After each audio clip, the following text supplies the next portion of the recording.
Hello, hello. Happy Monday, everyone. How are you? Welcome on in to another Neko stream.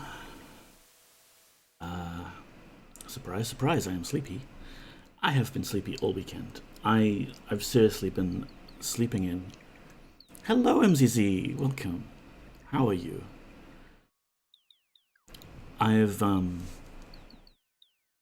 Yeah, I feel like I've done absolutely nothing all weekend. It's kind of crazy. And I've just been sleeping in late and waking up and wanting to go straight back to bed. Could be meds, could just be like daylight savings time and things like that, but I don't know. Spoopy Neko emotes, that's right. I don't really have any Halloween themed emotes here, do I? Oh wait, you're seeing them with the witch's hat because of stream elements, aren't you? Gotta evolve beyond the need for sleep, right? If I can just abuse caffeine enough. Yeah. Cool little witchy hat.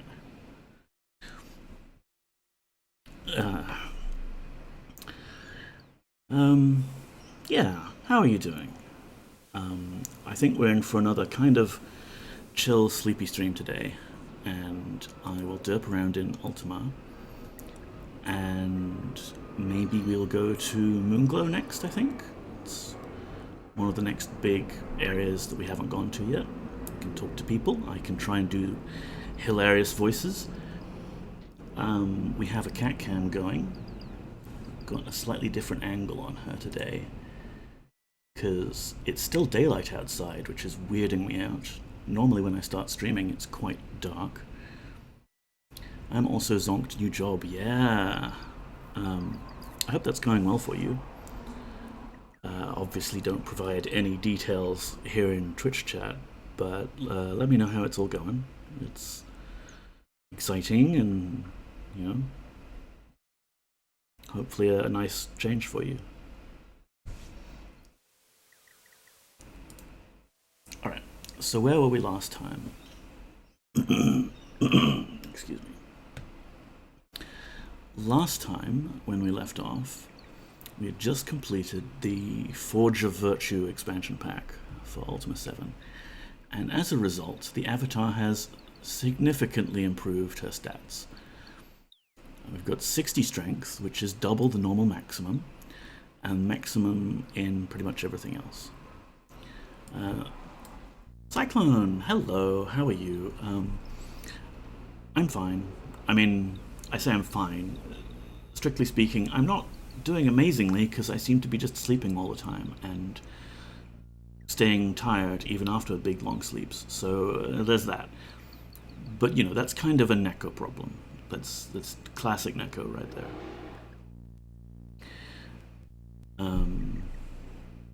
How are you going? How's your game going? I was just running through what we've been doing last week with the party. The avatar herself is stronger now and has the black sword as a weapon. YOLO is still kind of easy to knock out. Doing good, just waiting for my game demo. So I've been sleeping a lot too. Yeah, I've been having a 12-hour sleep and then waking up and going, wow, I'm tired. Yeah. Yeah, cool. Demo time. It's exciting. Spark, of course, is our tiny homunculus who we've buffed to insane amounts. Jana we have also buffed and now carries the Death Scythe, which is quite nice. And Sentry is pretty much our torchbearer and holder of dirty diapers. Lucky Sentry. So, let's look at the map. We're here in Britain, which is our little base of operations, and one of the next things we can do to progress the plot is go talk to our old friend... Oh, geez, the name escapes me right now. Mariah. Mariah being one of the party members from the previous games. is a powerful wizard, and we could go talk to her to see what's up with all the wizards going crazy. Clearly you've wonderful friends. What was the name of that friend? To be fair, from the Avatar's point of view, it's been 200... Actually, no, hang on. From everyone in the world's point of view, it's been 200 years since the Avatar last visited. But time is strange in the Ultima universe, so the Avatar, being on Earth for a little bit, not much time has passed, and she doesn't have an excuse for forgetting her friends' names. So we could take the moon gates to get to where we want to go, or we could take our fancy new magic carpet. So I think we're taking the magic carpet. I've got a few bags of random stuff here that I kept meaning to do things with. And I wonder if I should jazz up our magic carpet a little bit.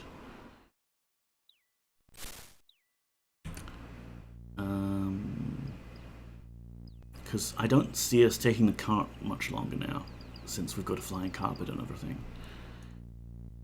What if... Oh, I don't know, decision fatigue. Let's just grab one of these crates, just in case we need to bring back a bunch of loot. And this chest as well. That can go there. And you know what, just for symmetry's sake, I mean, it is a flying carpet, we need to balance everything out weight-wise. We'll put that there, and we've got a little torch. Nice. Alright, it's off to Moonglow. Music on? Music's on, yeah. So we could fly all the way across this way to get to Moonglow, but the fun thing about the game world is it does wrap around. So if we go west, life is peaceful there, we could go and get there much more quickly. We just need to fly over the edge of the world map.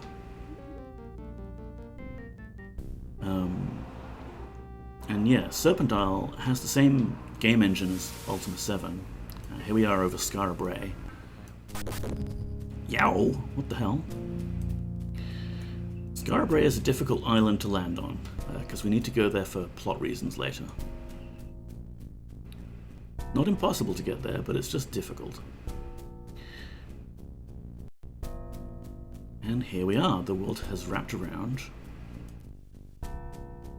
And this should be... Yep, that's the observatory place. I do not believe we can land here safely. Yes, thanks, Yola. How about here? Bam. Nice. So, yeah, we've just gone across the edge of the world map there, and it's let us land here in Moonglow, which is very nice. Serpent Isle, the sequel to this game, has the same game engine, but it doesn't let us do that, because they've used various bits of the blank space on the map to house all the dungeons and things like that. So it pretends to have an island with a big amount of ocean around it, but in actual fact there's just a lot of used space and you're not allowed to sail around or fly around.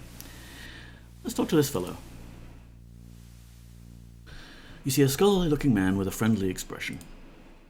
What's your name? Why, thou mayest call me Brian. And what do you do? I am the head of the observatory here at Moonglow, he says proudly. This is where the telescope is kept. Cool, telescope. I have it upstairs, of course. Thou art welcome to use it as often as thou wishest.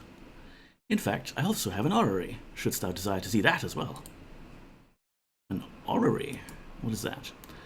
The orrery? Why, it is a model of all the planets in our solar system, including the 2 moons of Britannia.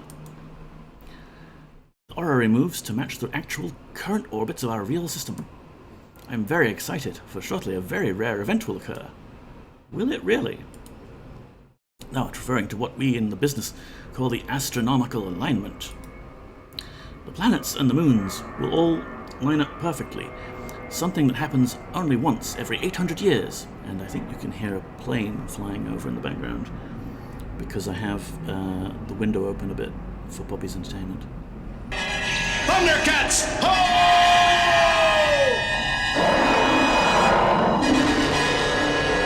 Carl Fishy just subscribed, you bloody legend. Cullfish? Cullfish, what the hell, man? Thank you very much. Thank you very much for your Prime sub. That's really great. I like it when people subscribe with Prime because they're not really spending anything out of their own pocket, and Bezos can cover the cost. Yeah, have some Bezos bucks. Yeah, thank you very much, Cullfish. That's really nice, thank you. And Fragmental Stew, hello, how are you? Welcome on in.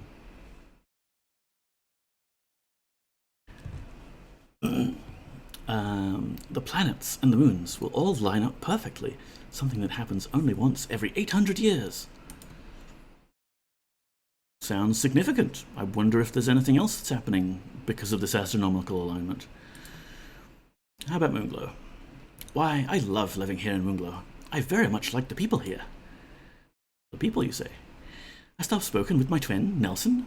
He heads the Lyceum. Or Ilad, and surely thou dost know about the mage, Penumbra. Wait a minute, Penumbra? I thought it's... Yeah, that's right, Penumbra is the mage here that we talked to for the quests. Where's Mariah, then? You're okay? That's good to know. Yeah, I might have been getting my lore confused up now, because I know that we speak to Mariah some point during the game. And she is a mage. Maybe she sells us spells. But the mage here that is on Moonglow that we need to wake up is Penumbra. Okay. Tell me about your brother. I do not see him as often as I would like, for we are so heavily involved with our work. He will be easy to recognize shouldst thou see him, for people tell us we look identical. I do not see it, of course, for not only was he born with the brains, but also with the handsome face. Poor Elad. He sometimes joins me at night to view the heavens. He's been trying to leave Moonglow for many years. He likes the island, but is filled with wanderlust, he smiles. And Penumbra? Thou hast not heard? Why, 200 years ago she put herself to sleep. That's it? Not going to elaborate? Just... Okay. Before thou dost depart, let me show thee a few of my trinkets. Here's my... your moon. This represents one of the moons that orbit Britannia. He hands the model to you. Taking it, you quickly realize that it is made up entirely of green cheese. I carved it myself, he says as you return it to him. And, show me your... sextant. He hands you a solid gold sextant. This has been passed on to each and every individual who has ever held a position at the observatory here in Moonglow. It is more than 200 years old. He beams as you return it to him. What about this kite? He shows you a kite. I made this myself by reading one of the books in my brother's library. Some magic crystals you got here. This, he says, presenting a collection of crystals that seem to be attached in some indeterminate fashion, is an orrery viewer. Permits one to see mine orrery here from anywhere in Britannia. He seems thoughtful. I know thou cannot stay around here to see the alignment. Wouldst thou like to have this, to view mine orrery and better predict the planet's position? I mean, free stuff, yeah, sure. He smiles proudly. I thought thou wouldst. However, there is one problem. I still need one more crystal to completely finish the viewer. If thou wouldst visit the tavern, thou mightest find one of the merchants or travellers there who sometimes provide me with crystals. Would you like to come back to my place and see my orrery?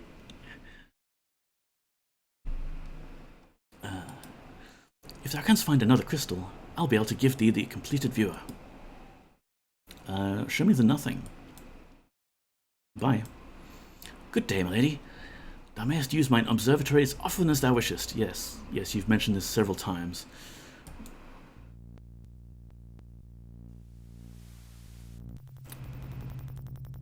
So here's a small orrery.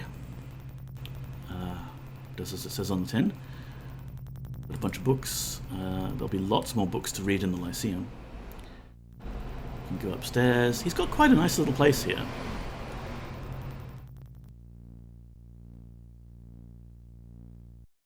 It's interesting architecture. Got a fun little foyer there. Let's just pick a book at random. Outpost by Gasseth. Betwixt the covers of this volume is invaluable reading for all soldiers. This manual details the tactics and strategies of siege warfare from the point of view of the attacker and the defender. And remember, a soldier's best line of defense is the cannon. After thy comrades have already loaded the cannon, simply aim the cannon at thy target and fire away. I guess that's just telling you can use cannons in the game. Here's how we can get to the orrery and have a look. He's got a very unsafe drop into nowhere and a drawbridge. And you can just see there's a lever there. I can't even click on it to show the name because because the text is showing up a little cut off by the screen. So obviously the only way that this person ever gets to access their orrery is using telekinesis. There we go. It's pretty neat. Got a little workshop here. Orrery. Crystal ball. What does this show us? Go away! Okay, fine. Here is, of course, the planet Britannia. And the moon's rapidly going around it. I don't think... He claims that this is updated in real time based on the actual planet's positions, right? And sure enough, the planets aren't moving particularly rapidly. We might see them all line up at some point. But are the moons accurate as well? Because, those are moving very fast. I can't even click on them.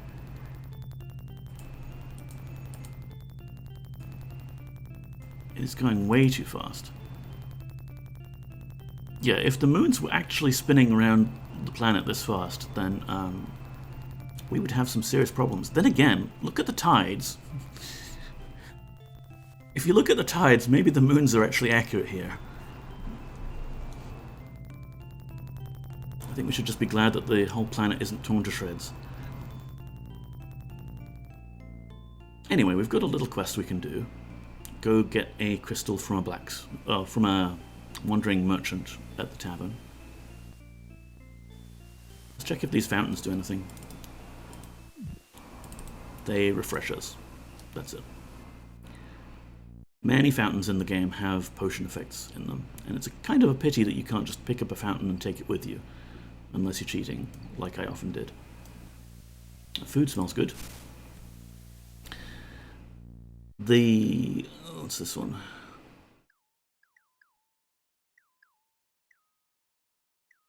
The friendly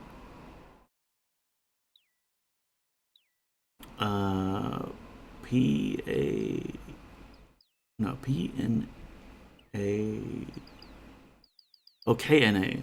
The friendly knave. That's a difficult word. When the moon hits your eye like a big pizza pie, that's an orrery.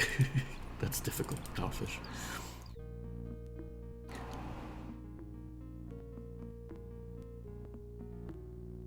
So we've got some random fighter here in the inn. And a shopkeeper. Let's dip behind the bar and say hello. You see a man who gives you a friendly smile. I am Pharisee at the service. He gives thee a short bow. What do you do? I'm the bartender here in Moonglow. Cool. Not going to ask you about the fellowship. Nope, not going to do it. Sorry, it was in my head, so now it has to be in yours too. Understood, Galfish. That's just how it goes. Thou wants to know about someone in the town? Thou hast asked the right person. I know all about the residents here in Moonglow. I would be happy to tell thee about any of the shopkeepers, scholars, or farmers who live here. Or art thou interested in the trainer, healer, mage, or fellowship leaders? Ooh, that's a lot of options. Let's just pick a few. What can you tell me about the fellowship leaders? Dost thou want to know about the one in charge or his clerk? Rankin is in charge of the entire local branch. If thou has any questions about the fellowship, he can answer them. What about the mage? Ah, yes, Maria is very nice. So it is Maria who's here in Moonglow, not Penumbra. But I am more interested in discussing Zelda. Sorry, mate, we're playing Ultima at the moment. We're not playing Zelda.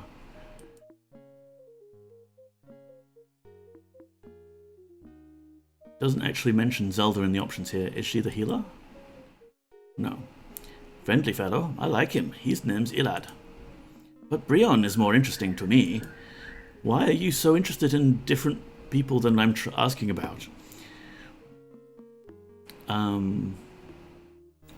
If I go by, will you have additional dialogue options? No. Remember, tell them thou dost eat at the friendly knave. That would be lying. I didn't eat here. What's all this stuff you've got balanced the book on? Thou art what thee eats, by Fordras. Within these pages thou wilt find the comparative analysis of many things we, humans, place in our bodies in the name of food. I will attempt to provide for thee information on what constitutes good food and what constitutes bad, and will display the information by mentioning each type from best to worst, first in terms of nutritional value and second by taste. A large chop of fine meat, including mutton, fowl, ham, or ribs, is by far the most nourishing. This does not include other forms of beef, however, for they are usually served in smaller portions. Pork and sausage are also lower on the proverbial scale, for they are not quite as filling. In place of meat, I would recommend flounder, cheese, or potatoes, for they are also quite good for thee. In some instances, trout, fish and chips, and some breads will pass for a meal. An egg, and most any other fruit and vegetable, including an apple, a banana, a carrot, a pumpkin, a bunch of grapes, and various cakes, will suffice in a pinch. However, despite its delectable taste and extravagant price, silverleaf meals have absolutely no value on this chart at all. The moral is, my friend, never pass up meats when thou hast the chance to dine upon them. Obviously, not everything that tastes good is nourishing. At the top of this list, I must put down silverleaf. The taste is absolutely exquisite. Short of that, I recommend roast mutton with a lovely Minosian glaze sauce. Add a potato as side course, with the whole meal preceded by a few raw vegetables, and thou truly hast a wonderful feast. For a second course, I would suggest... Okay, so much as we find books in the game that describe the relative value of weapons and armor, you can also assess the different foods available. But it's much as you would expect. Eating an entire rack of ribs is the tastiest option available in terms of filling your party. You see a handsome, hardened, muscular man who, surprisingly, bears a friendly smile on his face. I am called Adam, milady. What do you do? I travel the world in search of rare and unique items to sell to museums. I'm not a resident of Moonglow. Okay. I've been all over Britannia, my lady. Nothing about the land frightens me any longer. He grins. The same is not true of some of the residents. Oh, really? What are the residents doing that scares you? 'Twas a joke, my lady. Sorry, we're the Avatar. We don't get a lot of humour. What about these items that you found? I found many odd artifacts. Many of the things that I've seen in the music hall and the Lyceum have been brought to them by me. Have you got any crystals, any minerals, or stuff like that we could buy? Dost thou mean this? He pulls a small, clear, multifaceted gem from a pouch beneath his cloak. I just found this recently. I was hoping to sell it to the Lyceum, but alas, they have no use for it. Dost thou want it, perhaps? He asks hopefully. I will sell it to thee for 20 gold. Sure thing. I thank thee. Alright, bye. May thy days be always pleasant, my lady. So, short fetch quest. We've got the orrery crystal now. Bring it back to him. But let's take a look around the island and see if there's anyone else we can run into and talk to. There's this farm down here. Hi. The man before you shyly looks away. What's your name? Moors. Gonna have to do a stutter here, aren't I? What stutter? He turns to leave. Ouch, cut myself. Okay, he doesn't like being brought to his attention. It's fine.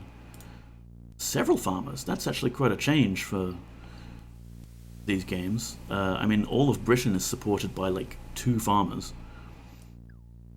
whereas Moonglow seems to have an actual decent team of people who work the crops. You see a man with an unhappy look on his face. What's your name? I'm Cubalt of Moonglow. Isn't that a Pokemon name? I'm pretty sure that's a Pokemon name. And what are your abilities, Cubalt? I'm a farmer, milady. I managed my farm with the help of Ptolemak, my brother, and Moors, our family friend. Moors seems very rude. He was quite dismissive of me when I pointed out his stutter. My brother and I have long known Moors for most of our lives. He's very friendly when he's not too busy worrying about his stutter. Unfortunately, he listens to Ptolemak too often. Cubalt looks down at the ground, shaking his head sadly. He started when he was 5 years old. He and my brother were wrestling in the back of a wagon driven by his parents. They hit a bump and he fell out and landed on his head.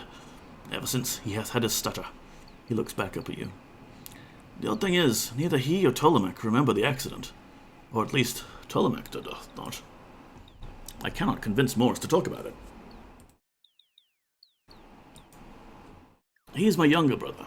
Need I say more? I'm a little concerned about him, though. I am used to his rebellious behavior, but recently he's joined the Fellowship. That frightens me. They frighten me. I've tried to get him to come to his senses, but he's too busy enjoying making me worry to listen. Also, he's trying to get Morse to join. I wish I could get him to reconsider. What do you think about the Fellowship, then? He spits on the ground. Puh! A bane to Britannia is what the Fellowship is. They have some odd philosophy that teaches thee to forget who thou art and follow them. The process is dehumanizing, and I think it meshes poorly with the 8 virtues. Not only that, but the leader here in Moonglow has persuaded Ptolemak to join. And how could we make him reconsider? Unfortunately, Ptolemak will not listen to me. However, he begins to smile hopefully. He just might listen to thee, milady. Perhaps thou couldst talk him into reconverting. I would very much appreciate that. Perhaps, he adds, thou couldst also ask Moors not to join. Well, I don't know if I would be a good role model for that, since I, the Avatar, have actually joined the Fellowship myself. I don't remember if this is even a quest that lets you persuade them, but we could give it a go. Take care, my lady. Oh dear, now which of the ones was the one we just talked to? Here we go. You see a friendly-looking farmer. Reconvert! Reconvert? Why would I want to do that? Did my brother request this? He has always had a problem with letting me make mine own decisions. Nay, my lady, I will not abandon my beliefs. The Fellowship has done too much for my life. And that's that, is it? Get thee away, I'll hear no more of thy lies. Okay, yeah, I guess that's that, wow. I failed. No dialogue option. Moors, can I at least persuade you? But how may I help thee, my lady? Your job.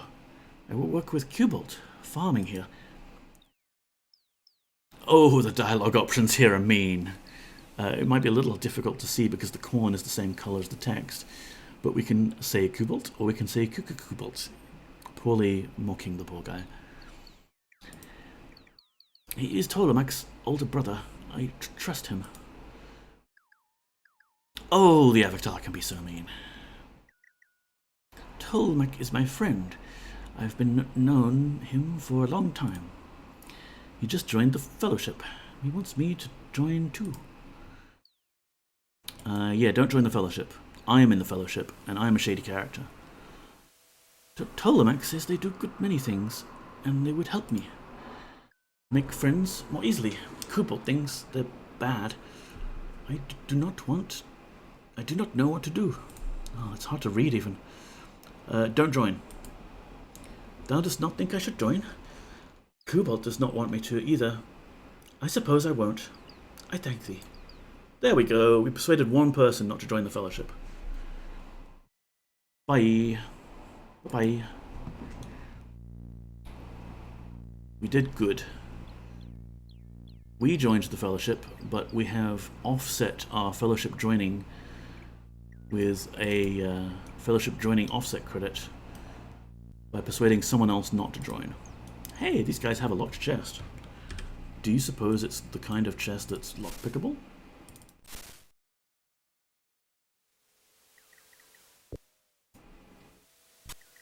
Yes. Crap.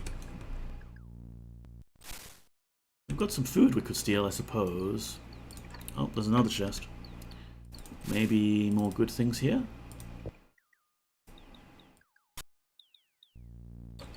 Who locks up their shoes? Are these like designer shoes that people have got that they don't want anyone stealing? Yeah. Well, that's fine. We've just gone on a big quest and looted a whole bunch of stuff from the Isle of Fire. I don't think anything that we find in some peasants' houses is really going to compare. Oh, we're getting attacked by a kraken. Take that. Here's another house. Let's see what it is. Trainer. I think we're done for training, honestly. Oh, my aching back, says the trainer. That's not a good sign. You have a very large empty house, sir. You see a lithe-looking fighter smile in your direction. What's your name? Chad, at thy service, milady. What's thy name? My name is Poggers. Greetings, Poggers. I am at thy service. Sometimes you can get amusing dialogue by saying you're the Avatar and they don't believe you. But given the name that we've chosen, I can't help but always say that one. I teach expertise with light weapons here in Moonglow. That's funny because there is no light weapon skill. There's just a generic combat skill. Can you train people? Wilt thou pay the 45 gold for the training session? No, I don't think he's one of the optimal trainers anyway. Well, perhaps next time thou wilt be willing. What do you think about Moonglow then? Dost thou want to know the location of the city, or to know about the townspeople? Yes, please tell me the location of where we are at right now. Moonglow is on an island directly east of the border between Britain and Paws. That's not very helpful. It's very far east. You would have to run into several other islands before you reach Moonglow. Tell me about the townspeople. The person to ask for that information would be Fercy, the bartender. All I know are other bar patrons, Ptolemaic and Moors, 2 farmers. Pity we can't get the gossip on Ptolemaic and Moors there, but okay, bye. Remember, always keep thy wits about and thy blade ready. Can't speak.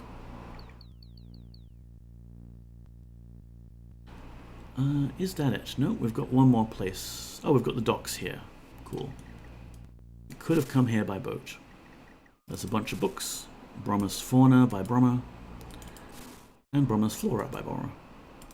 Hey, son. Almost on time. Yeah, and that's pretty impressive considering we've switched onto daylight savings time as of yesterday.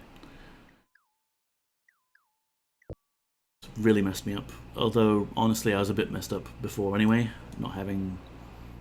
I mean, it's not like I'm not having proper sleep. I'm sleeping a lot.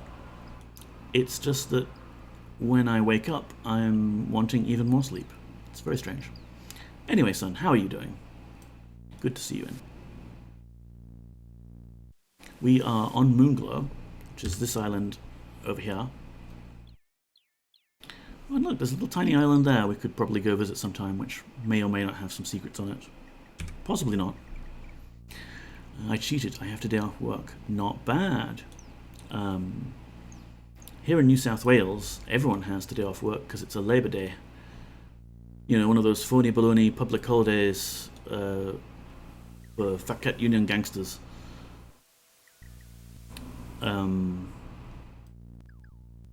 but it doesn't really affect me because I've been taking Mondays off work for the last the last year, I guess now. Anyway, oh well, you win some, you lose some. Is this one of the farmers? I think this is one of the farmers, yeah. Bye. I mean, we could poke around his stuff, but it's not going to be worthwhile looting. I could swear there was some sort of greenhouse around here, but maybe I'm thinking of... Yeah, I'm thinking of New Magencia. Alright, let's give the orrery guy his crystal back. Delivering a shipment of crystal. Let's hope we don't get caught.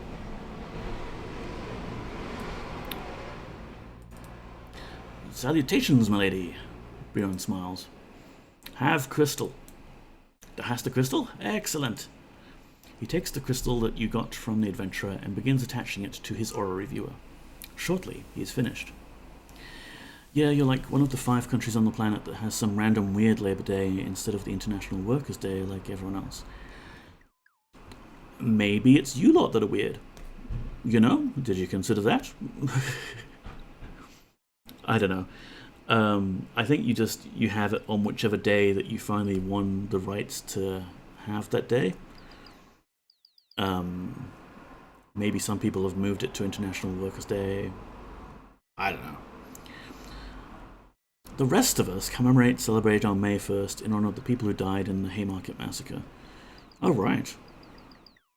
Well, yeah, I don't know. International holidays are weird. For example, Victoria doesn't celebrate Labor Day today because they got a different public holiday last week on the Friday. They got Footy is Happening holiday. So, yeah.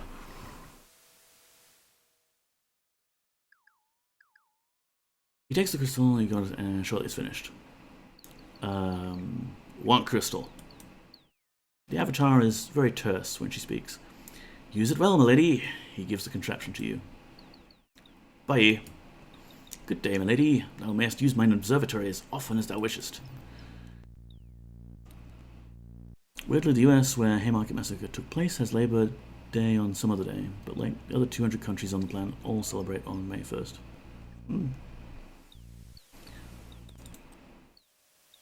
So now we have an orrery viewer, which honestly isn't that useful. I mean, it lets us peek in on the orrery here that we've already looked at in person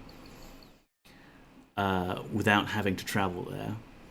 And I suppose we could carefully look at the planets and be like, oh no, oh, the planets, they're reaching the alignment, it's happening. But in practical game terms, there is no deadline that's fast approaching. So we can just put that in storage. Australia already has too many holidays in the first half of the year. Moving it later makes sense. Yeah, it does, hey. Like, there's enough public holidays in the first half that you can have some really nice long weekends if you time your time off properly. And then the rest of the year it's just a barren wasteland of having to go to work. Oh, now this is interesting. Brion here has a crystal ball, and it's looking in on this woman's bedroom, which also has like a big fancy spa behind as well. Naughty Brion.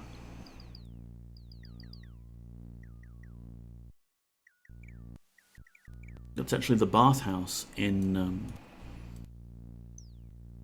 it's the bathhouse in Buccaneer's Den. So, yeah, he's been using this to spy on the goings-on in the bathhouse.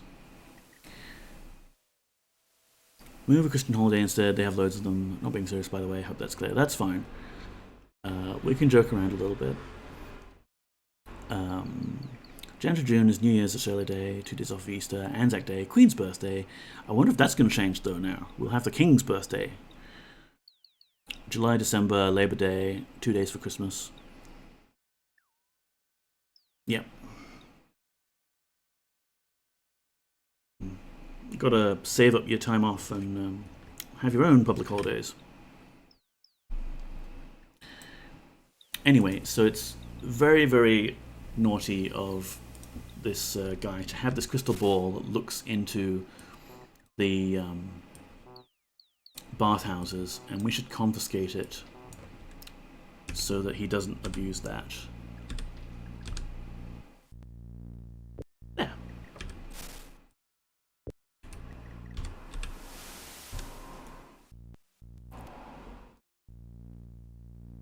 The Avatar.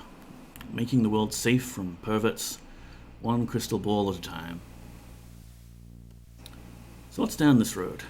This should be the Lyceum. And here we have a perfectly normal fox.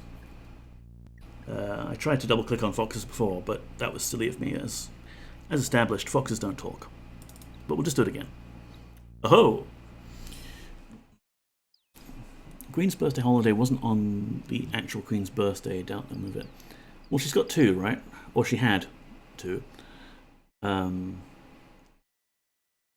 Yeah, I don't know. We should have more holidays. I don't care what we're celebrating. We could celebrate Tim Tams. We could just have like Tim Tam Tuesday as a public holiday. I'd be down for that. You see a fox standing on his hind legs, staring directly at you. Clearly he's not, but okay, game, whatever. What's your name? My name's Frank, a devout follower of honesty. He makes a slight bow. We should have a public holiday. We should, son. I like the way you think. I'm gonna make sure I put you in office when I am ruler of the world. And who wouldst thou be? I either won't tell or am Poggers. I'm Poggers. It is good that thou dost tell me. One should always be honest in one's dealing with others. By the by, thy voice crackles too much. And what's your job, Fox? I, he says, am on a quest. A quest for honesty. He sniffs the air and then turns to you. By the by, thou mightest have more friends if thou didst bathe a little more often. Excuse me, I'm the Avatar. I get very sweaty when I'm going dungeon diving and things. Yes, as in take a bath. I must inform thee that thou dost truly stink. Bad plan, I'm an anarchist. My first official act will be to disband my ministry. Sounds cool. I mean, then we might get into some awkward situation where the ministry gets disbanded and then rebanded and disbanded again and rebanded. We're just basically flickering the formation of a ministry to benefit from the effects when it enters the battlefield. What do you think about my friends, Fox?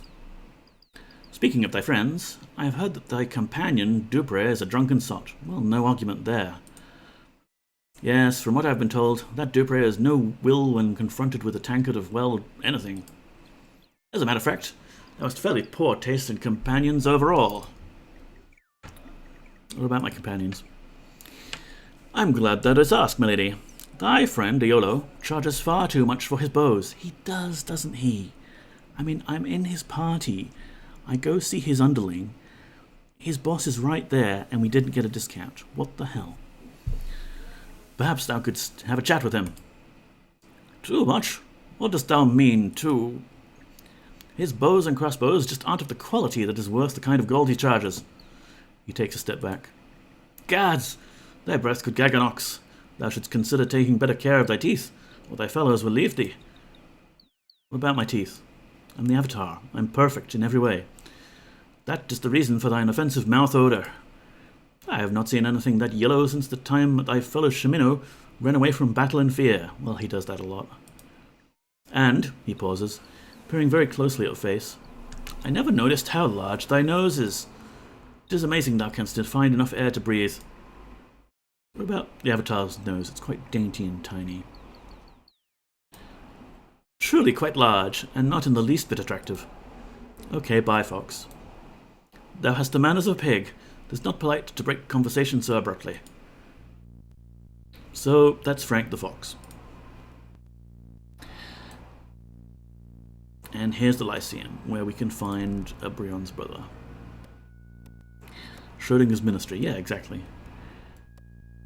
I am all for confusing world leadership if I get in charge. It's confusing enough as it is. I may as well maintain the status quo.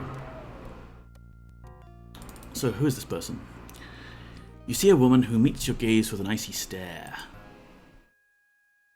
I am Zelda. And what's your job? I am the advisor at the Lyceum. What do you advise?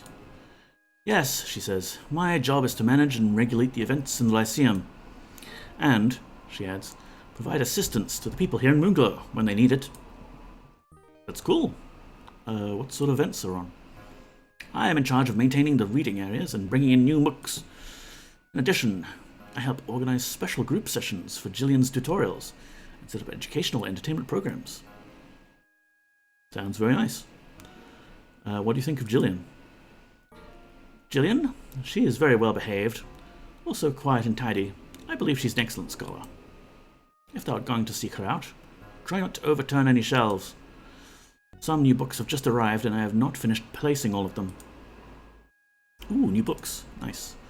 Yes, they arrived not long ago, including the recently rediscovered copy of Demir and Spector's work, The Avatar Adventures. If thou canst avoid creating too much of a disturbance, I recommend it to thee. Oh, I know all about the Avatar's adventures. I am, in fact, the Avatar. If I tell thee this last thing, wilt thou depart so I can return to my job? Yes. We discovered the tome in the lower depths of the basement. That's funny, because there is no basement to this building. They don't develop that technology until Serpentile. We have no way to account for the accuracy of the contents, but we've noticed many parallels between the events of the work and the events in Britannia's recent history. The book is a copy of the Avatar's diary, written about 200 years ago during her most recent visit to Britannia. Of course, she smiles sardonically, it has been annotated by others. It was recently published to give the general public more courage and confidence. And now, goodbye. Goodbye. Nice to meet you, Zelda. So the Lyceum is pretty great. There are so many books to read. And, you know, this being Ultima, you can actually read them. It's pretty cool. What's this one? Dragon Compendium by Perrin. Found almost exclusively in the Dungeon Destard. Oh, yes, we know. Dragons are an ancient race of large reptiles. They possess great intelligence, and few who also use magic, sometimes summoning other creatures to fight with or for them in battle. However, in combat they are quite formidable without any aid, for in addition to their sharp claws and the rows of razor-like teeth that fill their maws, they're capable of producing large clouds of fairy death. Oh, I'm very familiar. That, combined with their ability to become invisible, makes them more than a match for any foolish enough to cross one. Should one ever be found that is willing to bargain with thee, I strongly suggest doing so, for very few can survive a battle with one of these terrible lizards. Even fewer can emerge victorious. Let's have a sit down. I'm just going to close the balcony door, because it has gotten quite dark outside. And I'm concerned that we're getting more and more like mosquitoes and things coming through.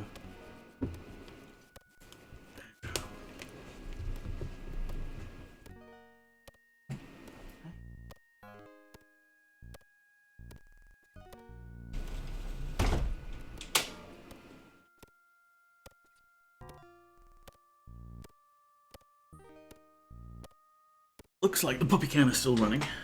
It was a bit low on battery when I checked it, so much like myself, we'll see which one fails first, the camera battery or mine own. But I'd like to at least get started with the main quest. Yeah, I mean, we're kind of on the main quest already with the fellowship stuff, but now we start to undermine them from within and things like that.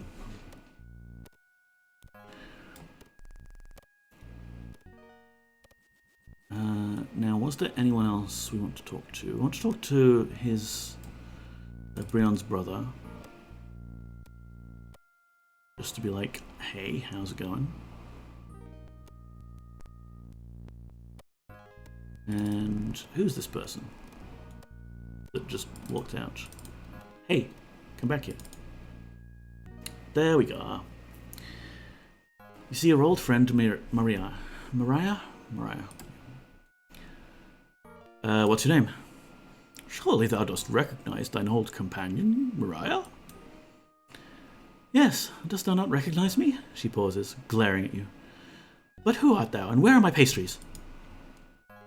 What is it you do here, Mariah? She smiles. I have a very important job. I do. My, are not those shelves lovely? So neat and orderly. She looks back at you. Be careful, the inkwells are full, and the quills are so sharp. She giggles. What about the shelves? Are they not the neatest, most orderly and well-kept shelves thou hast seen? They do an excellent job of maintaining them. They are always so full and ready for use. They are so good about keeping them filled and clean. And quills? Oh yes, they are quite sharp. Always there when one needs to scribe a missive.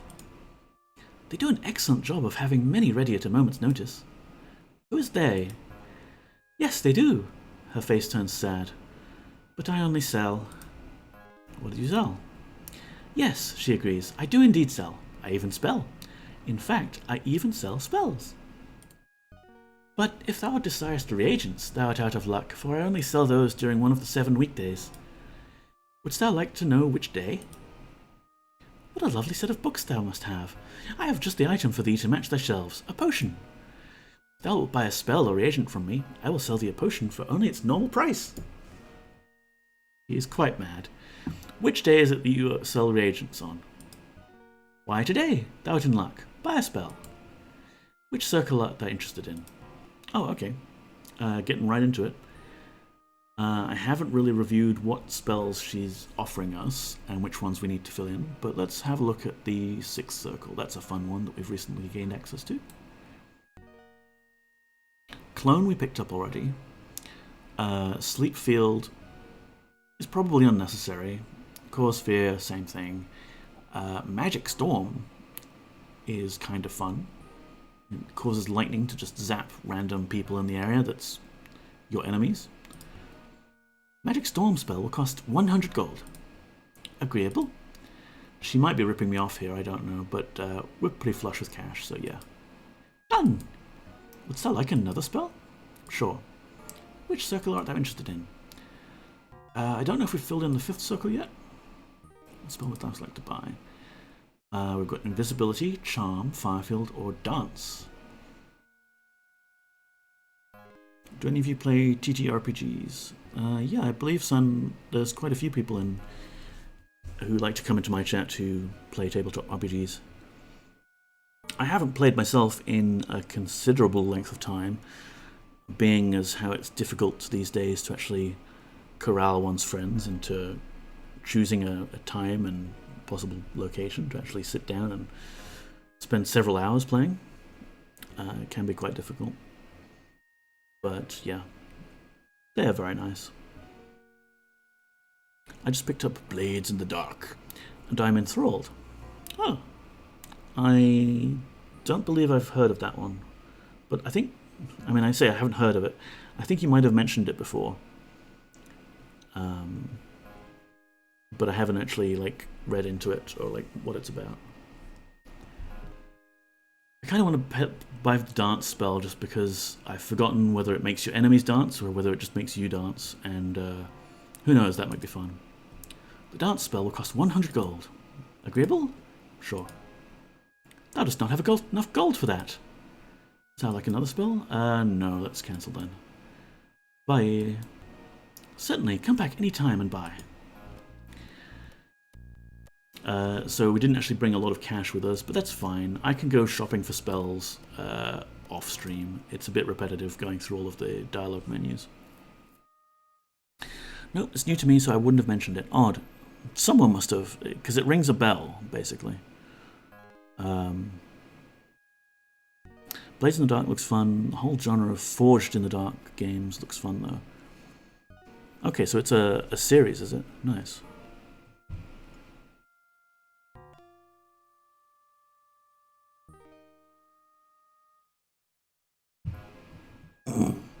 You see a young woman with an intellectual bearing.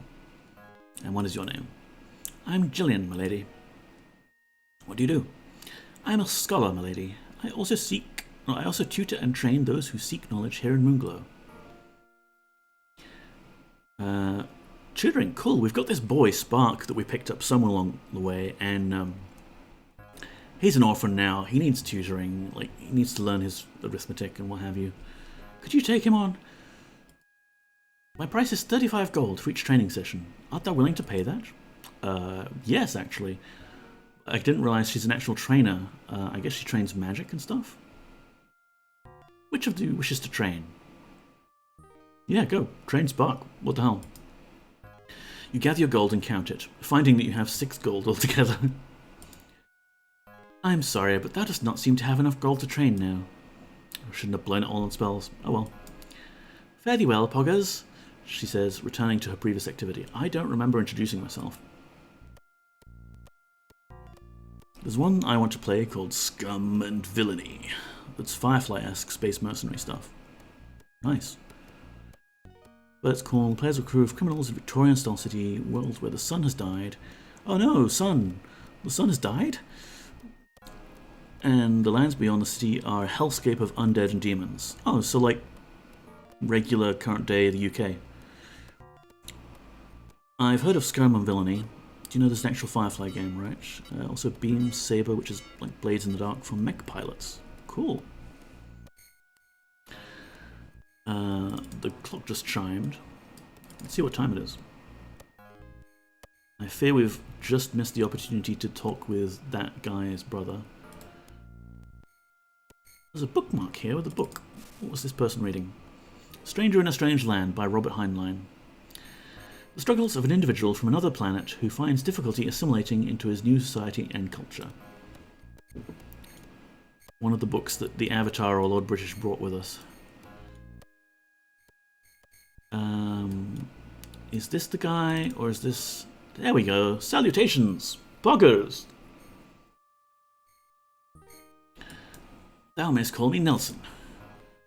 What do you do? I'm the Lyceum head here in Moonglow, but... He leans close to you. Mine assistant, Zelda, does most of the work.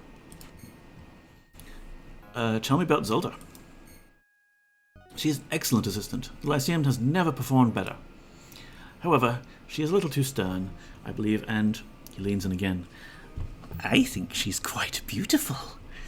Oh dear. Inter-office romance is never gonna work, man. Anyway, the cool thing about Blaze in the Dark is it uses a really simple system to model an entire criminal underworld and the various city authorities dynamically in response to player activity. And, like, it's really a super simple system. That's cool. It is always nice to actually have, like, consequences to the party's actions, which, you know, it's something that you normally do get in tabletop RPGs, and you normally do not get in computer role-playing games. Beautiful, you say. Dost thou not agree? I am flushed whenever her fair presence passes by, but... He holds up his index finger. I fear she does not share a mutual attraction. And she's far too serious for me to feel comfortable with a proposal. What, you just gonna propose out of the blue, my guy? Come on.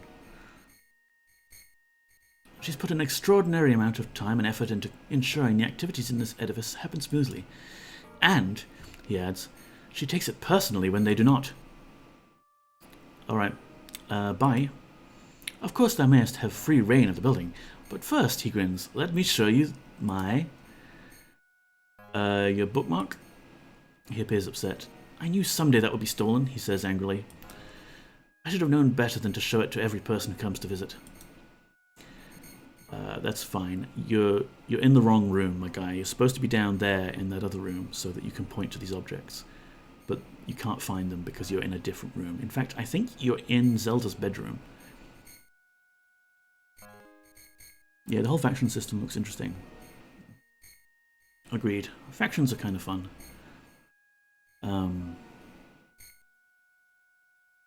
It was always kind of weird how the Elder Scrolls games had the faction system, where like every little thing you did could improve one faction's opinion of you, but also piss off some faction across the other side of the world that you'd never even heard of. They would slowly learn to hate you. In TTRPG, you normally get antagonist reactions because the GM actively creates them. In Blades, they happen automatically. A whole slew of factions have dynamic relationships with the players, relationships which will generate encounters. Yeah, I mean, it's nice to systemize it, but I'm saying, like, it's up to the DM. Like, you can totally have a DM who wants to model that themselves and bring in new antagonists as it requires, like, as the story would require it. I like how Forge in the Dark games say, this is the world setting the game was designed for. You're not supposed to come up with your own. Really? That's unusual for role-playing games to just say, don't mix and match things. This is how you're supposed to play it. Of course, GM's in control, but it's a cool system to handle it. Yeah, like, having the system means you can take a bit of the load off the GM, really. Anyway, let's wake Zelda up. But first, let me show you no, nothing. Bye? Oh no. Are we stuck in dialogue here? He can't show us stuff because we're in the wrong room. And if I say don't show us anything, it takes us back here. Oh god, okay, show you the bookmark. He appears upset. I knew someday that would be stolen, he says angrily. I should know him better than to show it to every person who comes to visit. Okay, show me the quill holder. The quill holder is gone, he exclaims. And what about the... He seems to be searching for something. The matching scroll opener is also missing. Show me the bookstand. This solid brass bookstand has matching overhanging candle holder for late night exploration in literature. I invented it myself. Okay, show me the book. He gingerly pulls out a leather-bound tome from his robe. He removes a handkerchief and meticulously wipes away the dust. This was given to me by Lord British himself. See, just the first edition. The book he carefully places in your palms is very old, and the gold leaf plating of the title has been almost entirely rubbed off. Turning the book right side up, you can read the title, A Stranger in a Strange Land. Okay, show me the nothing and let me quit this conversation, please. Oh no. What the hell, game? Yeah, it's this place, here are the factions, got a lot of leeway in the framework, but stick with the foundation, please. Most games do that, obviously. About it. Starfinder, Pathfinder is basically just D&D. The play experience is the same, whether there's laser guns or not. Blades in the Dark isn't different in that regard. There's experience. It just says so loud and clear. I mean, fair enough. Like, people who write these things, they're allowed to frame it how they want. I'm more concerned right now about leaving this conversation. Tell me about Moonglow. I love the island and the people. Mostly the people. Mostly Zelda. Hast thou met my twin brother? He has the observatory here, and somewhere in the Lyceum thou canst find Mariah. Sadly, she's not well up here, he touches his head. Gillian the Sage also studies here in the Lyceum. A good person to see about other residents of Moonglow would be the bartender at the Friendly Knave.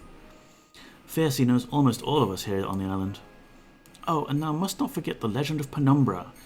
'Twas 200 years ago she cast herself into a deep slumber. Now that I think about it, Poggers, thou art the one she predicted would awaken her. Better hasten, my lady, he chuckles. Tell me about Penumbra? Interestingly enough, no one has ever discovered how to enter her house. I believe those mysterious signs on the door require one to have specific items to place next to the plaques. Cool. Can we please exit this conversation now? Good day, my lady. Thou dost, of course, have free reign of the Lyceum. Oh my goodness, we got out of there. Save.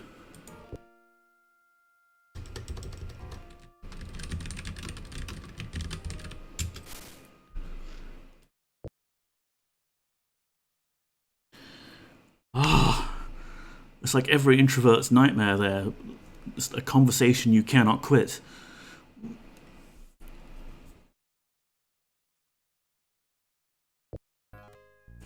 What art thou doing? So this is Zelda, who's just woken up because of our screaming.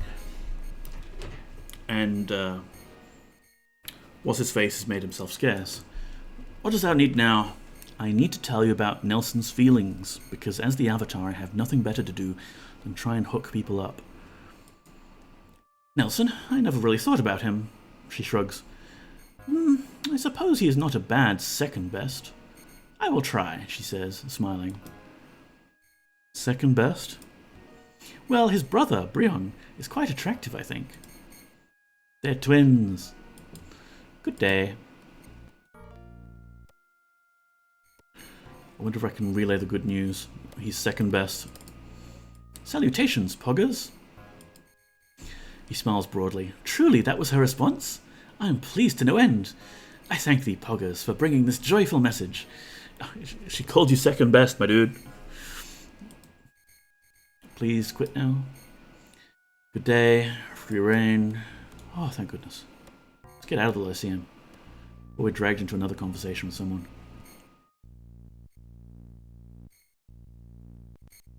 What's this place? They've left their front door open. Probably the house of one of the Lyceum people. Kitty!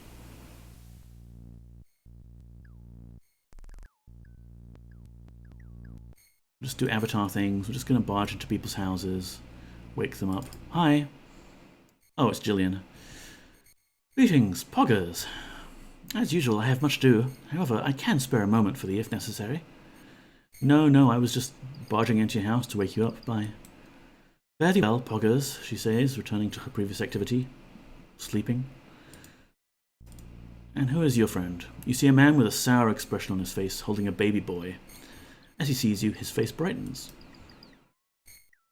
I am Ephraim, my lady. I am but a simple resident of Moonglow. What is thy name? You may call me my lady. You can call me Pog... the Avatar. Alright, we'll claim to be the Avatar. Let's see how he goes. Ah, the Avatar, thou sayest. Whatever thou thinkest. He turns to the baby. This poor person here was to be the Avatar. Too bad there's only one Avatar, eh, Miguel? That's the name of my son. 'Tis a good name, yes? Okay, bye. Leaving so soon? Fine, leave me with the baby. Go on, leave me, just like my wife. Now, someone has to stay at home with the baby, and your wife has clearly got a better job than whatever you might be doing.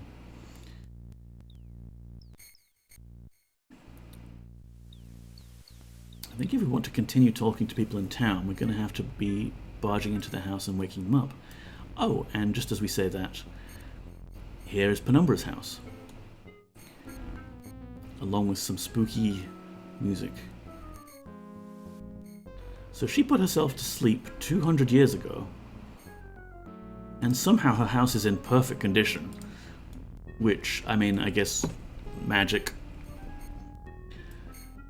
And the door is locked, not pickable, and there's a plaque here. Let's read it. And the plaque is in Britannian runes, of course, so let's give this a go.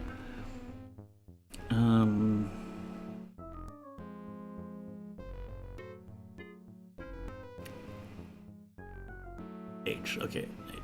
Hammer here to enter. Right.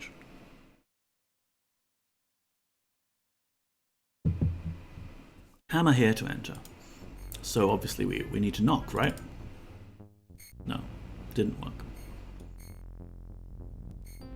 I don't suppose any of us happens to be carrying a hammer, because that would be very serendipitous. I think I've pretty much stripped us of all the useful stuff. I mean, stripped us of all the useless stuff.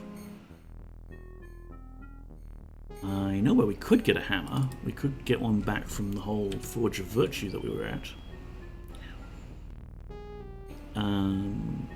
But that's quite a far ways away. Fellowship Hall. Let's have a look at the Fellowship. Maybe they have a hammer. Yeah, verily. I am worthy.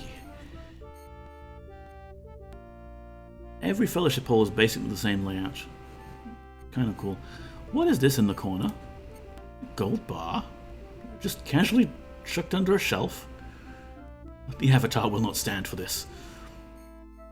I don't want to interrupt their sermon because it's just going to be a really long thing, I think. So I'll just quietly leave, let them get to their sermon. Gold bar? Ooh, yes, don't mind if I do.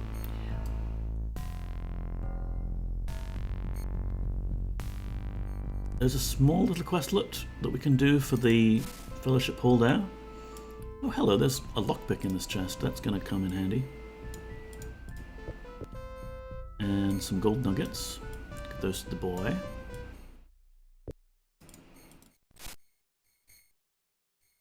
And in their chest of drawers, they have a dress, leather leggings, a leather hood, and a whip. Kinky. I wonder whose house that is. Alright, well it's clear that we need a hammer from somewhere. What's this? Oh, it's gremlins. Damn. Could have been stealing our food. Now we have food. What did everyone have for dinner, if you have had dinner, or some time zone appropriate meal lately? I had leftover pepperoni pizza. It was nice. This person's just sitting at the inn all day. Oh, and there's a different person here running the shop today. Who are you? At your approach, the woman raises her eyebrows to indicate she is aware of your presence and interested in what you're about to say. Name? I'm Colin, she smiles broadly. Job? I'm the tailor of Moonglow. Then why are you running the kitchen here? I also tend to the bar for Fiercy in the evenings. That explains it. I love how they have schedules. Like, you know, back in the day, not many games would actually go to this level of detail that NPCs move around and go about their lives. And then subsequently, a lot of AAA games have also not bothered to do that beyond a few idle animations and wandering around their designated area. It does make it more difficult to find a critical quest NPC sometimes, because you're trying to figure out where they live or where they work. And sometimes, you know, it's a bit irritating. You can't buy things at certain times of day because they're not at the shop. But it's more realistic. It's more verisimilitude. So can I buy some refreshment? Would I prefer food or drink, lady? Oh, that's right. We have 6 gold to our name. How about a drink? Wasn't this the first game to have NPC schedules? I suspect it was, son. I mean, this is like 1993, right? And Ultima 6 before it didn't.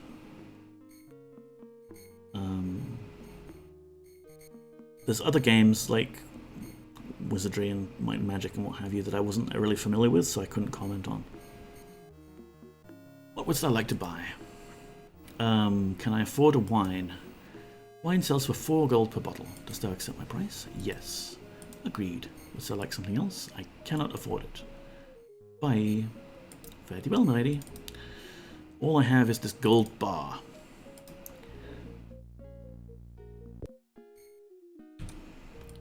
Alright, so we're in search of a hammer. I remember it was a pretty big thing at the time. If it had done before, then it hadn't been done to this extent. Yeah. Ultima 7 broke a number of records, I guess, in terms of what was possible with a game. It's nice. I love it to bits. Maybe the farmers have a hammer that I could borrow.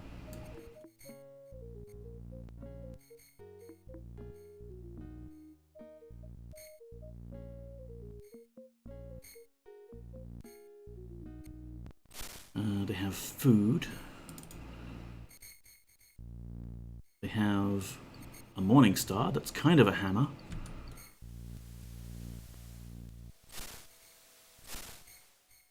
Nope, no hammer.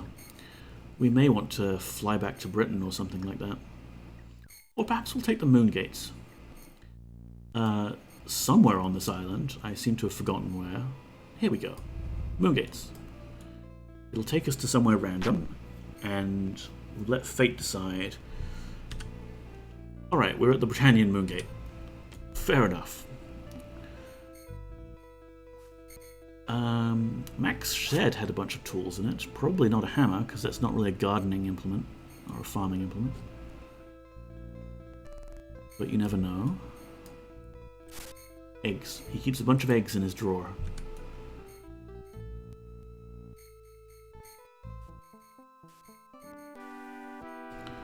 Well, hammer. Is there a blacksmith in town?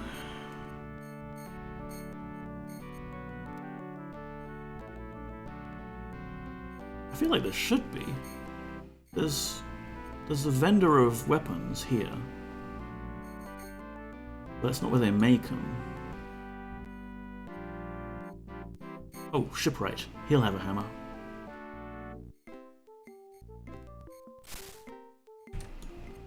Surely he'll have a hammer. Sneak into his bedroom. Bethesda decided not to have NPC schedules in Morrowind because it felt it would be frustrating for users. And one of the most enduringly popular mods for the game added NPC schedules. So when they did Oblivion, one of the selling points was NPC schedules. Not just that, son, but they sold the NPC schedules as this radiant AI that was somehow special and like, you know, they would read real lives and have real ambitions and what have you. In practice, what it meant was, like, sometimes you would find someone on a long trek between one city to another, and other weird little bugs like that. But I mean, what is Bethesda games but not fun, weird little bugs?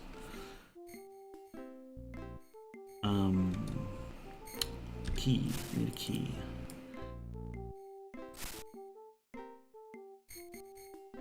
I'm pretty sure my mod added a bit of NPC schedules.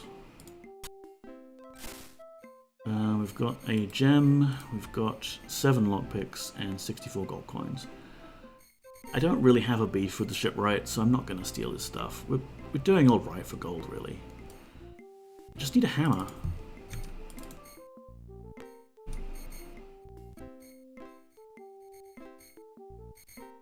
I suppose it's probably possible to buy a hammer if I find the right person to talk to.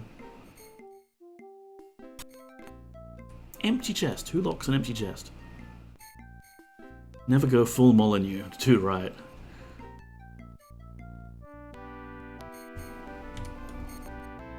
In a way, the Radiant Eye was special. You could very, very easily add NPC schedules, even with elaborate ones like go to place X in Y city on Z day of the month. Nice. I never actually did any modding for Oblivion. I only modded for Morrowind and a tiny bit of Skyrim.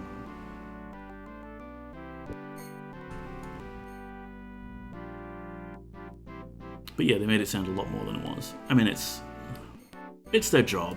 Someone has to market it.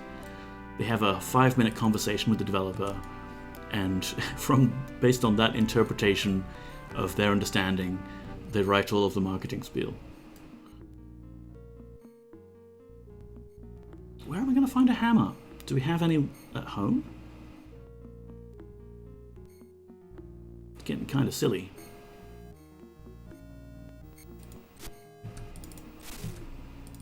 I forget what the other quest items are except for the lockpicks.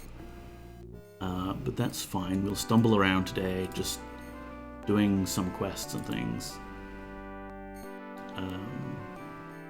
Yeah, I'll buy things later, it's fine. We could add the gold bar to our big stack of stuff, though. Yeah.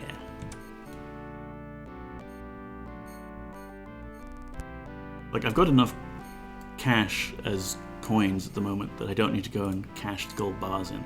And it's nice to just have them for decoration. Did a lot of work as an Oblivion modder with no results. It feels as old Morrowind modders saw the potential to create dynamic NPC economy in Oblivion without 2,000 scripts running simultaneously. Yeah, the scripting in Morrowind... I don't know, I am still kind of fond of it, even though it was ludicrously broken in weird ways, and kind of not super useful as a generic scripting language. It was clunky as hell, but I loved it for that anyway. Worked a lot on it. We even have a functional prototype island with a woodcutter, a milkmaid, and a store. Nice. Yeah, the problem with going from Morrowind modding to Oblivion modding was I think the voice acting requirements. Because suddenly you had a world full of voice-acted NPCs, and your mods couldn't reproduce that with the same kind of level of professionalism with your shitty headset mic. And you would have like the community start building people who are willing to do voice acting for other people's mods, and that was great. But it still raised the bar for just like the casual modding of like, hey, I wanted to add this fun little quest NPC and things like that. Or add, like even worse, add a line of dialogue to other generic NPCs in the game. Like, how do you do that? You don't have the original voice actor for the NPC. You can't just add a line of dialogue for guards unless you want it to be completely silent. Like a year, after a year of hundreds of hours spending figuring out how to do it, 3 of the other 4 people got busy. Yeah, it happens. Okay, I'm going mad here trying to find a hammer. Pause. We'll go down to pause.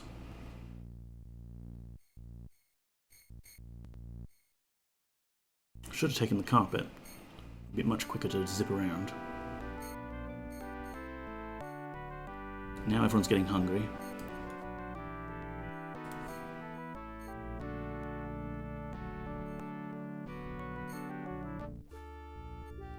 I mean, if need be, we can go all the way down to Trinsic, because we know there's a blacksmith there because it's Spark's dead father. Oh, sorry, Spark.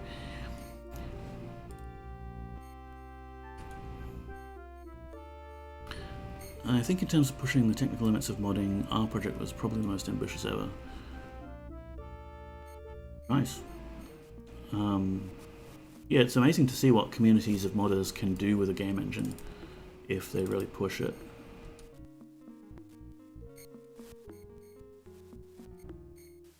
I mean, there's all the various Tamriel rebuilt ones. You don't have a hammer. But alas, it died. Yeah. I have quite a few like half-finished mods as well. Just got a little difficult, and I was also going through some fun health things at the time, unbeknownst to me. Surely a butcher has a hammer.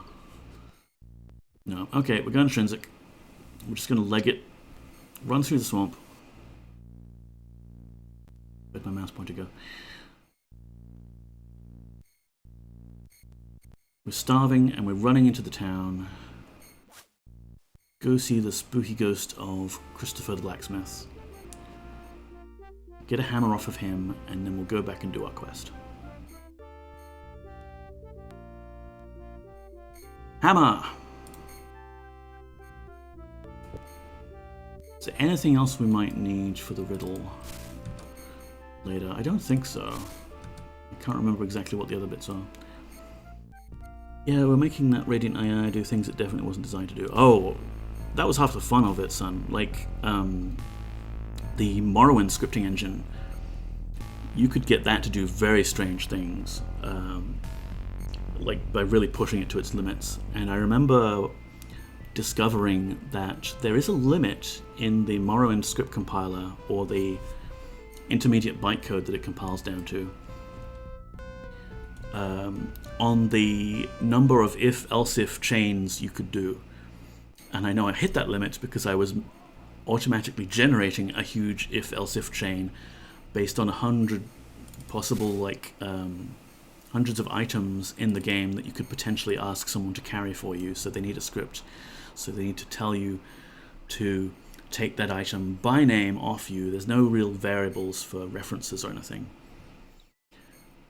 So I auto-generated code, and I found that some of the if-else-if chains would just always run automatically, because I think the intermediate bytecode has like a jump instruction to jump to the relevant if-else-if bit, except you couldn't jump more than 255 whatever. Like, it would probably be a very small jump.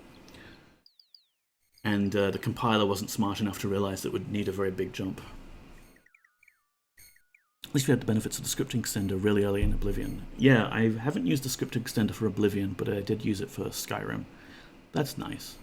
That's proper hacking going on there. Food. I need to feed the party. Let's see. Who wants an entire cheese? You do. Sweet roll for the boy. Leg of deer for Jana. A loaf of bread. Some trout, perhaps. Small fish. More trout. The sweet roll for me, I think. Fish chips for me. Oh yes. Grapes. A side of beef.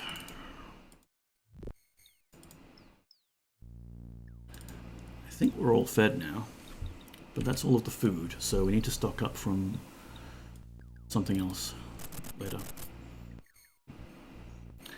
And, okay, so we have a hammer. We're going to take the Trinsic... Look out, wolves! Oh, what? Sentry, did a wolf manage to take you down? Also, why do I keep selecting this as my weapon when I have the black sword? The black sword. So I have full health. Ayola has full health. Spark has quite a lot of health. Same with Diana. Sentry has 0. How did a wolf take you down, man? You're the weakest link in this party.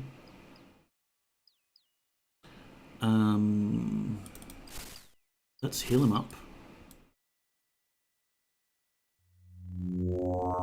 And actually I want that orange potion. Oh, it's too late. Got to use it on something. There we go. There's an orange potion at Penumbra's house anyway. It's fine. Is that... There we go. Moongate. Back we go. This looks like... New Magentia? Yes.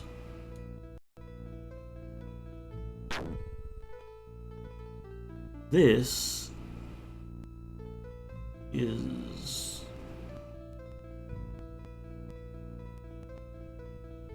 I don't remember where this one is. Oh, right, this is this tiny one out in the middle of nowhere, or Skara Bray, basically. Okay. Damn, my foot is itchy. Oh, it's more eczema, I think. Body's falling to pieces. Ow. Okay, this one looks like Minnock? No, it's Moonglow. There we go. Didn't take too many tries. And we're back, and we can try this puzzle.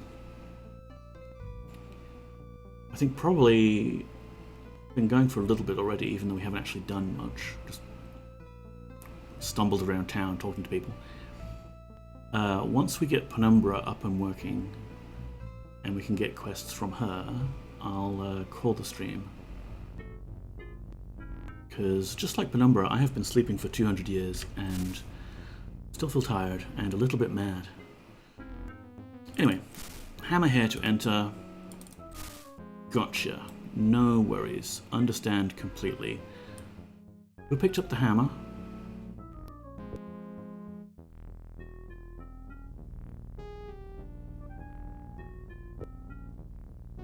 Like, why is the hammer not in my inventory?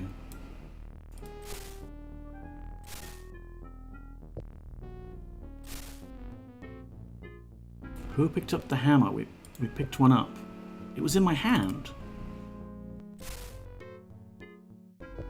Oh no, it was in my hand. I don't think hammers are a throwing weapon in Ultima 7. But we did get attacked by that wolf just outside of Trinsic. You don't suppose... You don't suppose I dropped the weapon, do you?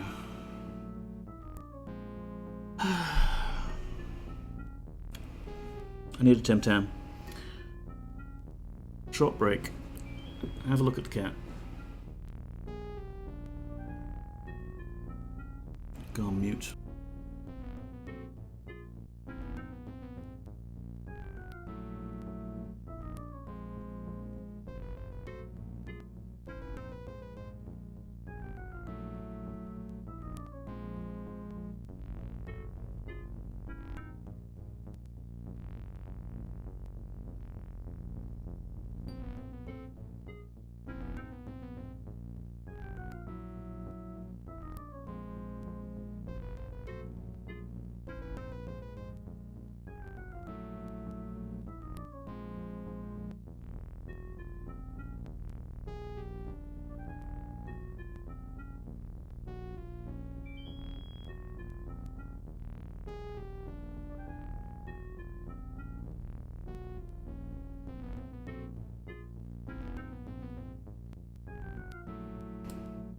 I'm muted now. Good streamer. Back to the game scene. Good. Okay, so the current working theory is the reason I don't have a hammer on me, despite having just picked one up, is we got attacked by wolves, and I, the Avatar, used the hammer to defend myself, perhaps, and, I don't know, dropped it? It vanished into the ether somehow?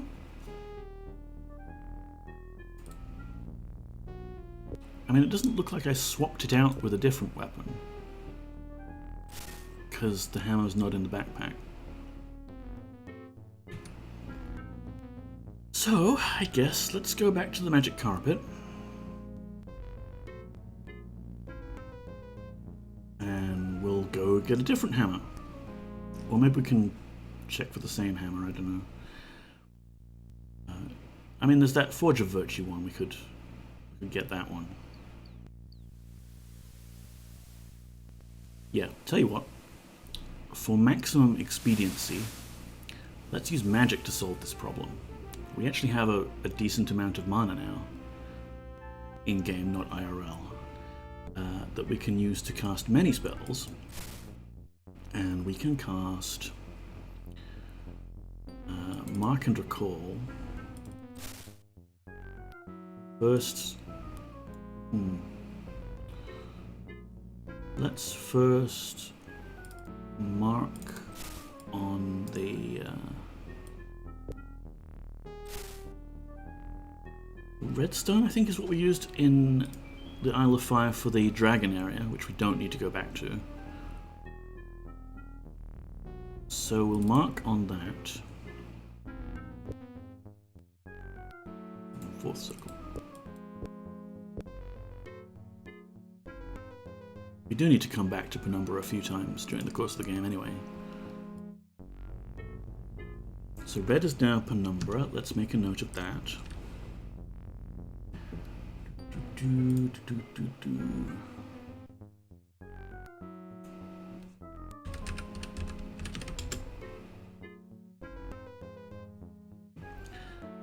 And then we can use Recall.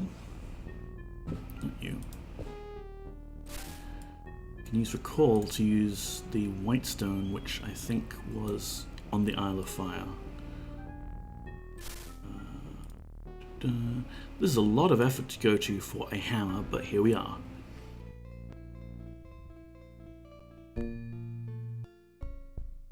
Hi, Erethian.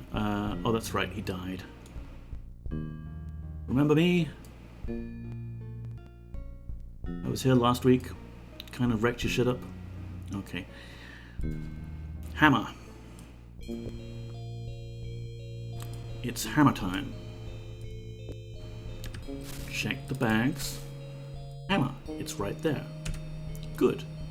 We may as well try that moongate just to see if it happens to take us back to Moonglow. That would be useful. It did! It actually takes us exactly where we need to be. Well, as far as the island goes. Nice.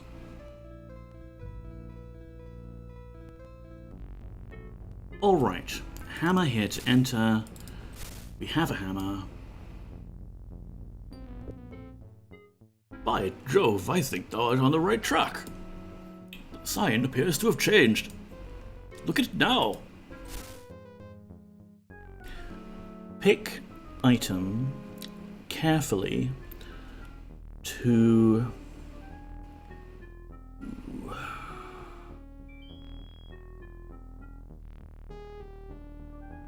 what was that one?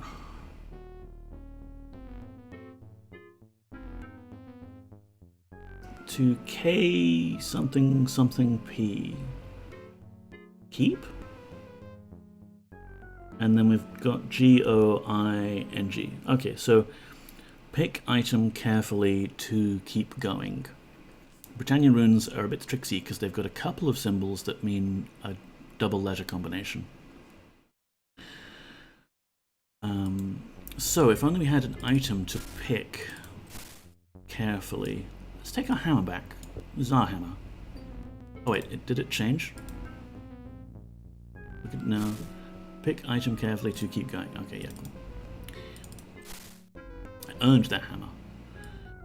The item is, of course, a lockpick. Or 8 of them, I guess. There we go. A golden ring of truth. A golden ring of truth.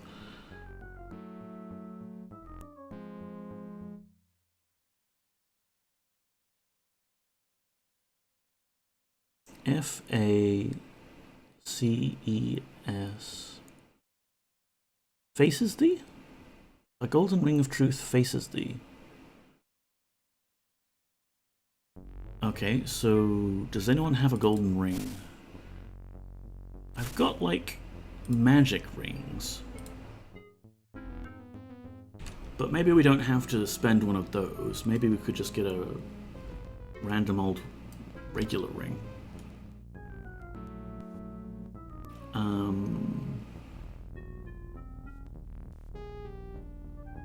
Or it might be a bell, I forget. One of the items I think is a golden bell. Ring, ring, ring, ring. Surely we could just rob someone and take their ring. I mean, this is a very important quest that the Avatar has. It's for the good of the world. We had a bag full of rings here. But again, these are very important rings of invisibility that I probably will end the game with having not used. Oh, hello. This ring is just a regular ring. That ring is a ring of protection, ring of protection, ring of protection, ring of protection. So somehow I managed to accidentally pick up a regular ring that is not magical. That's perfect. Back we go. We have riddles to solve.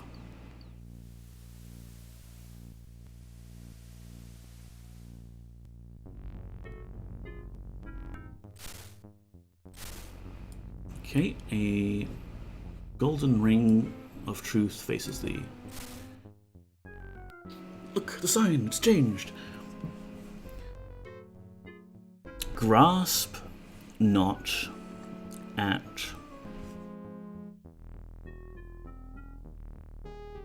threads. Grasp not at threads. Okay, so we need some sort of spool or what have you. There is apparently a tailor in town. Let's see if we can find her place of business and... yes, here we go. Rob her blind. And how may I help thee, my lady? Asks Carlin. Do you have any thread available? I'm the tailor of Muglo. Yes, do you have any thread that you could give me? Yes, I love sewing clothing. Would thou be interested in seeking or purchasing some of my creations? No.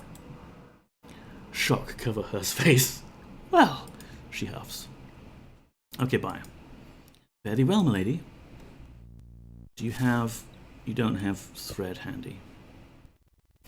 Maybe while she works, she will just happen to create thread. Yeah, I think she did it after using the spinning wheel. I think we can actually use this ourselves if we want to. There, thread. Yoink. Actually, that might have been cloth scraps. Let me check. Whole different item. Yeah, that's cloth.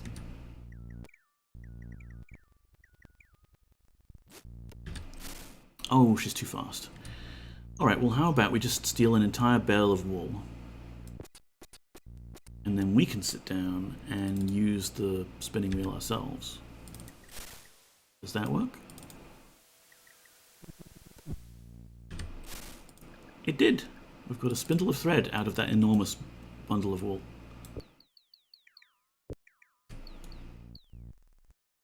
It's a bit wasteful, but hey, it works, and it comes pre-dyed apparently, which is kind of impressive.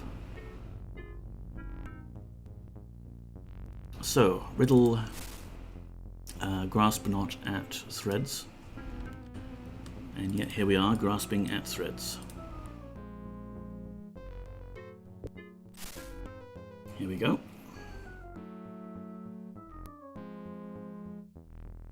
The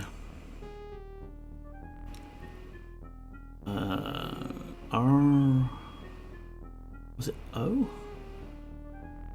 O and F are so similar. The Royal Mint shall not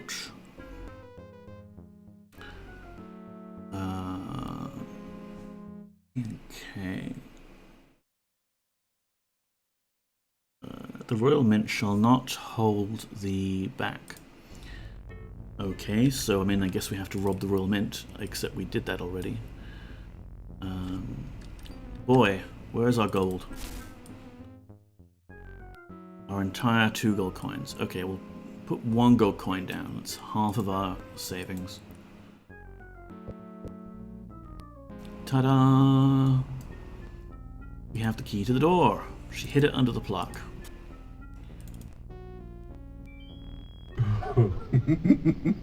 Oh, Avatar is, I mean, the Guardian is chuckling at us. Here we are at Penumbra's house, and she's sleeping on a pedestal, and there's 4 other pedestals around her. What's this book? Maybe a clue. Why good mages like black magic, by Magus. Despite this rather frivolous title, this complete tome explains the value of applying magic for the benefit of society, as opposed to selfish personal gain. The concepts presented herein mesh quite well with those exemplified by the virtues. Alrighty. Got some potions. Lots more potions. It is a bit out of... not been tidied in a while. That's fair enough. We'll want another orange potion to wake her up. And blue potions are great for putting enemies to sleep. And purple potion, sure, why not?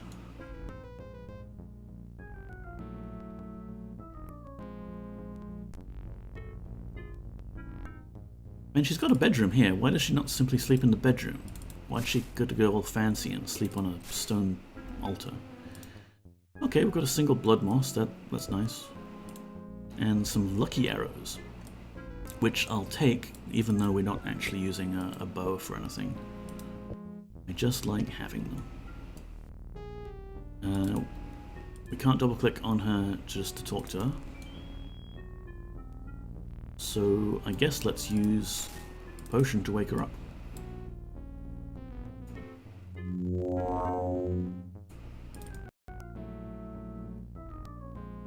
The mage, having been asleep for 200 years, looks just as she did upon your last visit to Britannia. Avatar, I cannot believe 'tis thee. Thou didst come and wake me. I knew thee would. Suddenly, Penumbra grabs her head in pain. Oh, she cries. Mine head, the pain. What is happening? What didst thou do to me? I woke you up. It's fine, it's just a headache. She closes her eyes and concentrates. There is a disturbance in the ether. I can feel my magical powers fading. Help me! Poggers! Help me! So what's your name? I'm Penumbra. Surely thou dost remember me. And what is it you do around here? Penumbra is in pain. I cannot think straight while the ether is disturbed. I can do nothing until it is flowing smoothly again. What's the ether? Ether controls all the magic in the world. When there is a disturbance in ether, no mage can cast successful spells. I mean, not to brag, but I've been casting a few spells myself, and I'm pretty good at it. A mage might even lose his mind after a long period of time. I must find a way to protect me from the warped ethereal waves. I need some kind of barrier to protect me from the ethereal waves. There must be a material we could use. Penumbra clutches her temples. She is obviously in great pain. Dost thou know of a material that is impenetrable? As it happens, yes, I do. What is it? Blackrock. Yes, that is what we need. Please, canst thou find a few pieces of Blackrock to set about my room? I will need 4 pieces, but hurry. I do not think I can last much longer. Please, go. Okay, bye. Penumbra waves at you and then closes her eyes in pain. So she'll go to sleep again, and I'll have to wake her up again next time I visit. It's very thoughtful of her to set up these 4 pedestals 200 years ago ahead of time, knowing that she would need them to block out these ethereal waves.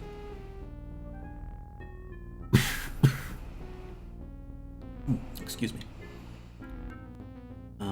So we'll head back to the carpet, and we'll go pick up some Blackrock to use.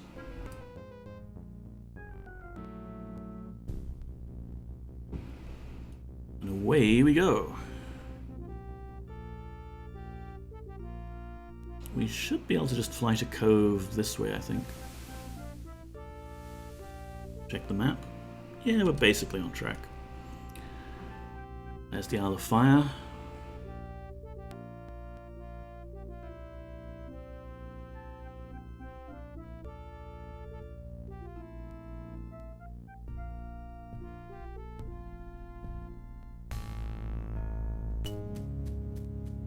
Huh, can't get us. Weird sea tentacle thing. There. Not too long a trip, thanks to the carpet, which Rydium here is kindly letting us use. And we're not going to mention to him that we've still got it, because then we might have to return it. Who art thou? Rydium asks. Oh, I remember. Do you have any Blackrock? Do not mention that foul mineral's name to me. It has caused me much frustration. Before my mind lost me, I was conducting experiments with the infernal material. But now I cannot for the life of me remember what it was I was trying to do. What sort of experiments? I wrote them all down in my notebook, which is somewhere around here. Thou art welcome to look at it. But stay away from that damned transmuter. It is dangerous. Alright. Bye. Leaving so soon? Dearie me. I hope I remember thee if thou dost come back. I mean, we could hang around for a bit and watch him make potions and swipe a few of them. If we wanted to. The thing we could do.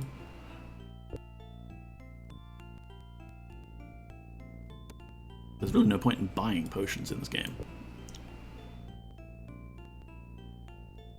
They're very expensive and they don't heal for that much. Anyway, Blackrock. Here we go. 1, 2, 3. Can't carry it. Boo. Jana, here. Jana can't carry it. Okay. Yellow. 4. And why not take a 5th piece, just in case we want to blow something up.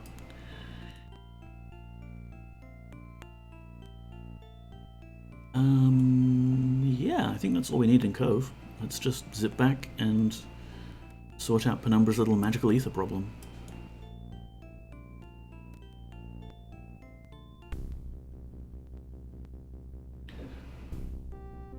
The carpet really does make a lot of aspects of the game a lot simpler. No more sort of planning your long road trip halfway across the continent. Just go there. Hey, look, there's a little dock. I think this is Vespa.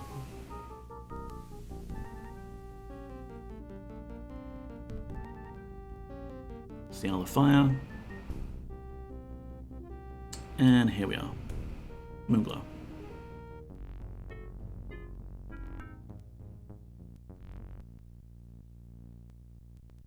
We've had a lot of good luck with the carpet so far, actually. Honestly, landing this thing can be a real pain in the ass when there's little bits of debris on the ground and it's not safe to land.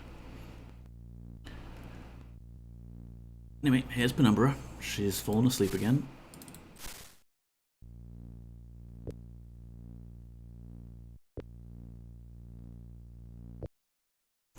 Who else had the Blackrock? Jana's bag is kind of full. Yellow had 3 more pieces. Cool.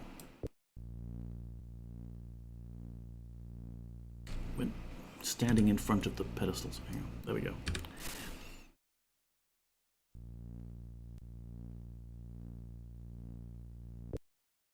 There we go. Oh, and we have to use a potion to wake her up again. There we go. Oh, I feel so much better. The pain is ebbing. Now we may converse much more easily. And a lot of conversing there is indeed, because Penumbra here is going to unlock a whole bunch of quests for us to go fix all these things that are wrong with the world. So what is it you do here? I'm a practicing mage. Once I get my business going again, I should be able to sell spells and reagents. After all, I have been asleep for 200 years. And, what's this Blackrook stuff then? How is it helping? The Blackrook is working. I no longer feel the painful ether. I feel much better. The damaged ethereal waves are not striking my mind. But now we must destroy what is causing this problem. Penumbra thinks a moment. I feel that the damaged ethereal waves are coming from a source very near here. I suspect there is something in a dungeon on these islands that is creating the havoc. Try Dungeon Deceit. I have a strong sense that thy goal is there. She closes her eyes a moment. In my mind's eye, I see a large object shaped like a tetrahedron. I'm beginning to understand what this is. Yes, that is the shape of the thing I have seen in my mind's eye.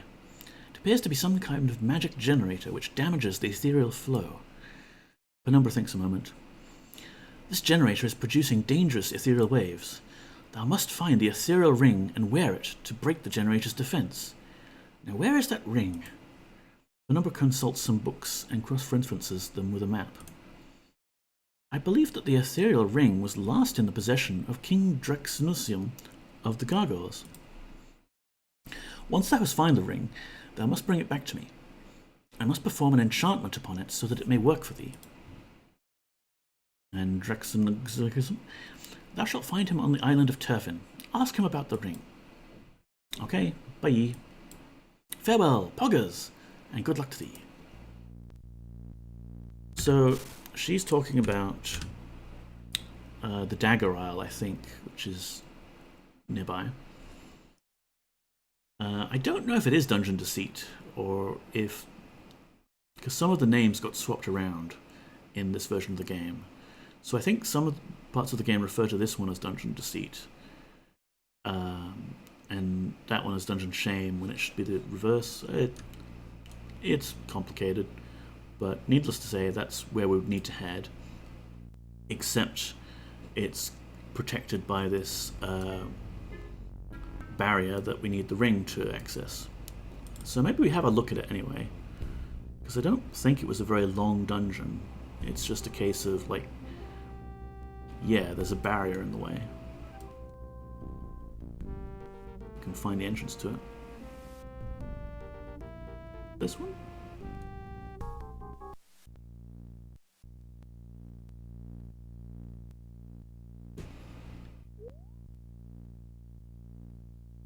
No, this looks like a mine. Oh dear, what have we got here?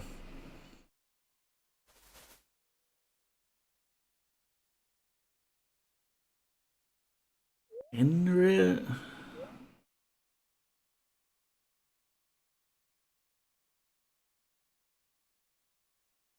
What's the rest of it say? A soul of a soul. I'm not really sure what that says. What's this one? Oh, it's even longer. Yay. Here lies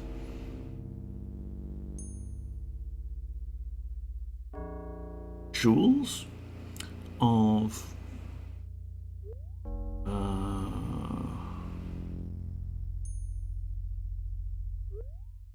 words for the words for the loss. Okay, so we've got a bunch of people buried in a cave somewhere. this is not the dungeon that we seek.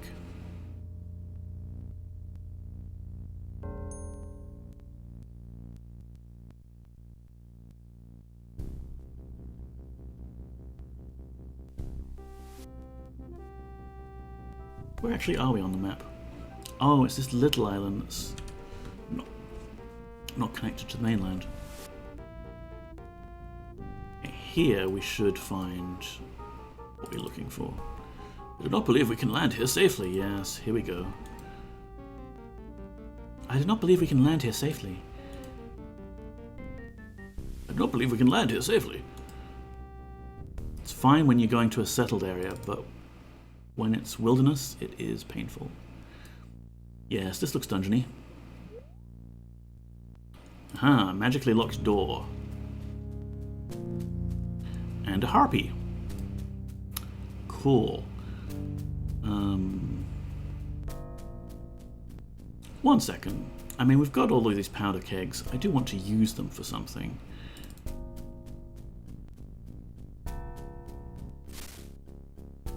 And if we can, that would be nice. I still attest to the fact that some of these doors can be broken down with a big enough explosion.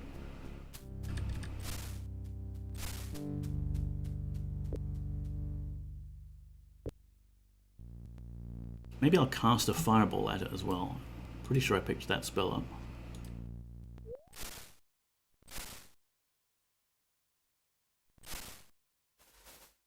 I mean, we have an unlocked magic spell, but we have an explosion spell.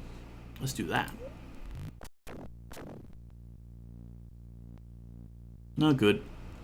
Oh well.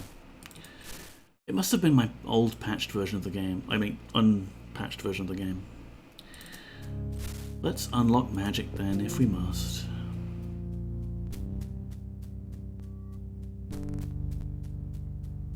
Hi, harpies.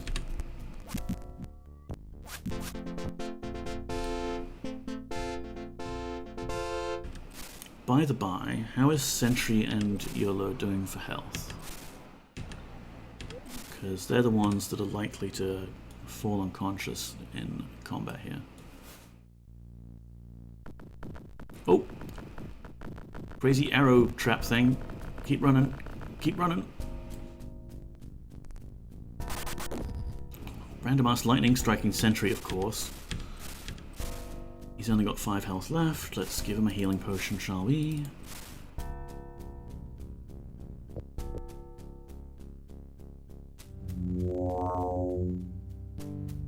Maybe a protection as well.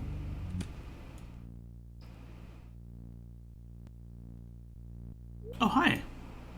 It's these people. You see an attractive woman dressed in armor and carrying a small arsenal of weapons with her. My name is Amanda. What do you do? My half-sister and I have no job but to serve our quest. Your half-sister? My half-sister is Eiko. She, like myself, is a warrior trained by Karena in the ways of combat. We studied long and hard together to master the skills that will be required to achieve our vengeance. The two of us had not even met before our father's death, but we bonded like sisters in the rigorous disciplines we learned from our trainer, Karena of Minak. And what quest is this? We are on the trail of our father's murderer. Our father was slain in a most violent manner by a vicious and terrible Cyclops. He was impaled by a spear. It took several hours for him to die. She looks up, eyes glittering. Hast thou ever watched anyone die from a belly wound, milady? The agony cannot be imagined. And no. Our father fought bravely for his life. He did not die easily. He died a hero's death.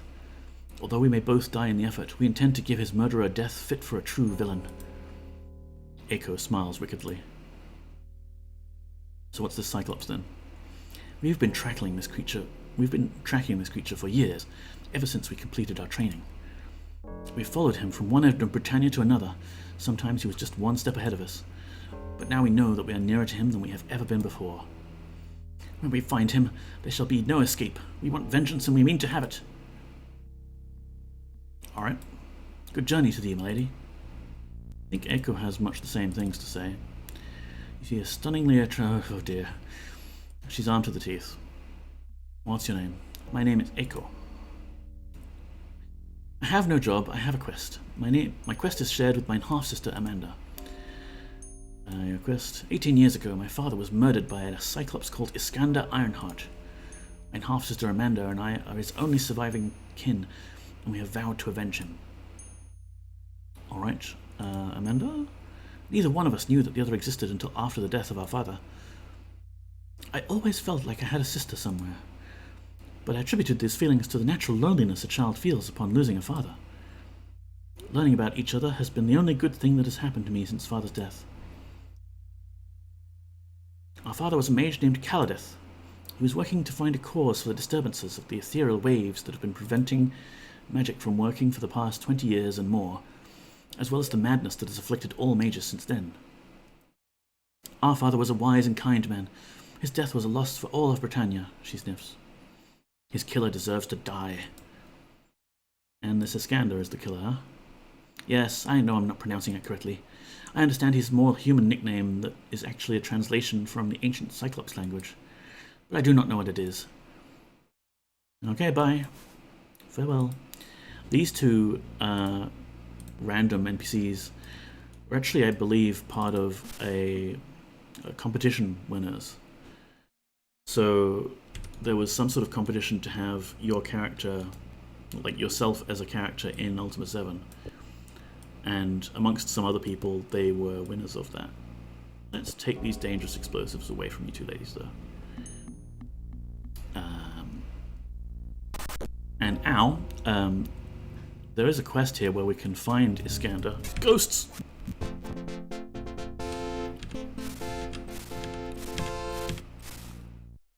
Sentry is still not feeling very well. We can find the Cyclops in question and talk with him. And it turns out, like, I mean, it was kind of an accident. It wasn't like they describe it. Oh, look at that, secret passage. How about that? Help, help. Who said that? Another door to dispel. So if we want to, we can actually sort of follow that quest and tell them the Cyclops' side of the story. Whether they believe it or not, it's up to them. Oh, and here we are. We're in like this little area where the Cyclops is. Oops. Okay, so this fountain is a potion-like effect, and it is the potion of sleep.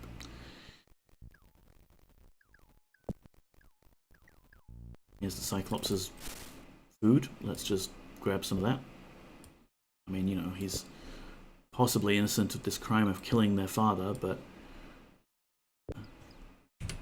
he's still a Cyclops, like this evil creature. The Avatar doesn't... He's standing in the fire. He's going to kill himself.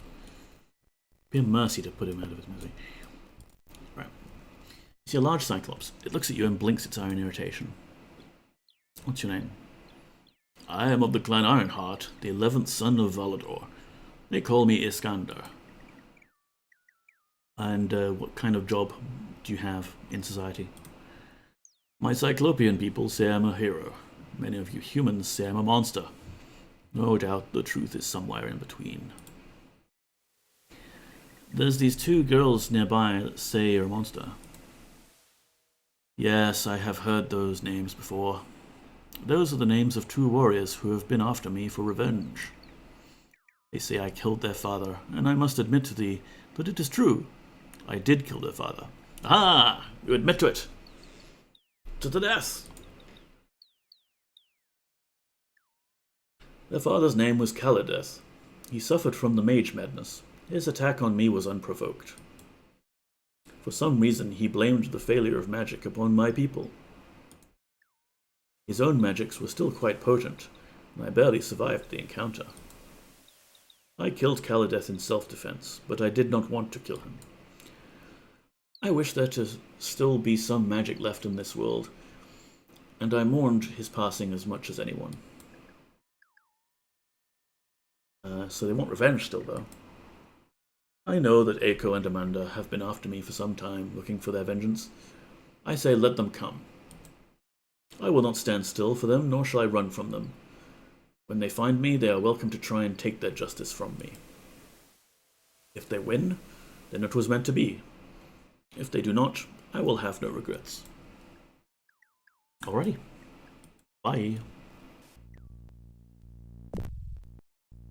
We can tell them about this. I don't know if it changes their mind exactly. Ghosts!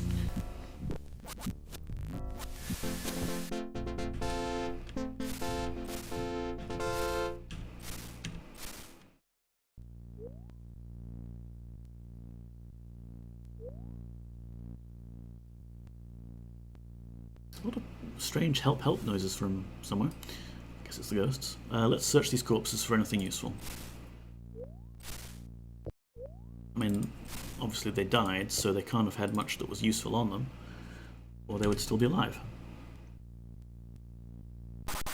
More lightning? Thanks, game? Is it just whenever we pass that point?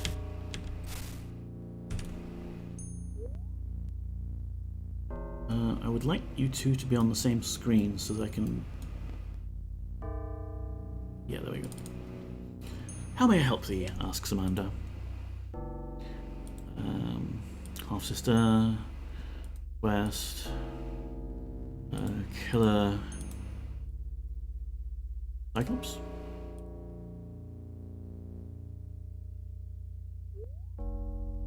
Impaled.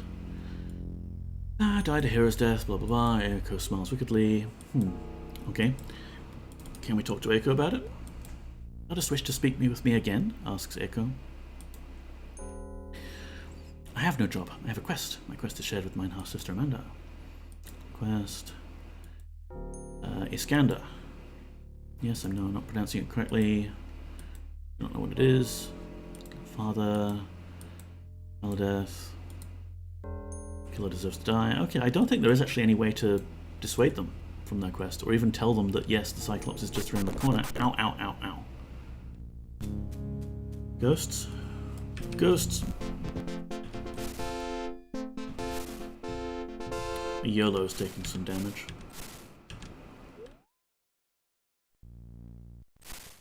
Getting kinda low on the whole healing potions. I'll need to steal some more soon.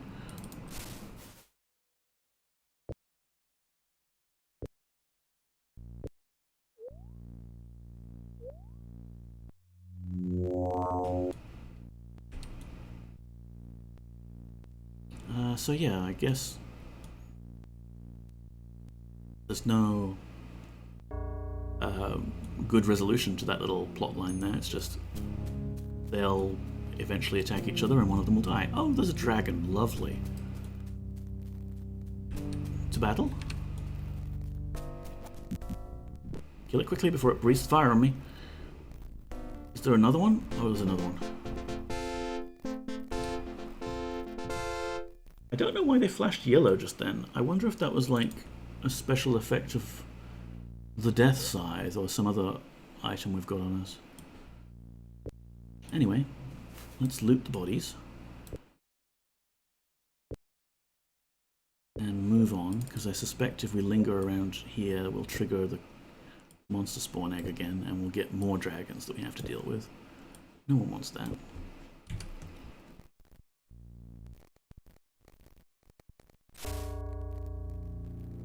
Oh, hello, pile of weapons and cool armor and stuff. Don't mind if I do. The only person who doesn't really have a lot of cool magic armor now is Jana, so let's give you that. There's a helmet, some leggings. Where's the boys' inventory? Gems, gold, blast sword. Nice little dragon horde, and a key. I wonder if that opens the door that we can just see off screen.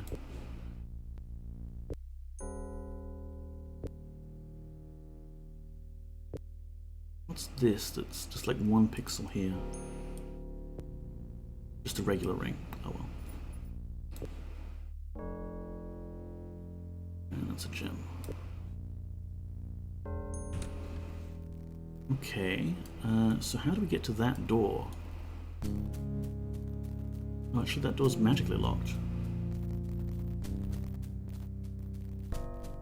Okay, let's get out of the dragon room and see what else there is. Aha! Oh!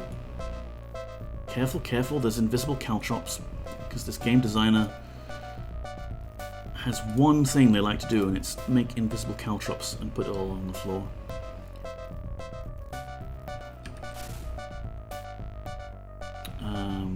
You, grab these. There's a lever, so of course we pull it. Open that door there, nice. There's another lever. I mean, sure, why not? If you see a lever, flip it. Locked door. Doesn't seem like there's a whole lot behind there. Can we use the key we just found? We can. Ow. More lightning, thanks. A custom sword. I don't think these actually do much damage at all. It looks pretty, so hold on to it. Oh, there's slimes. Look out, slimes.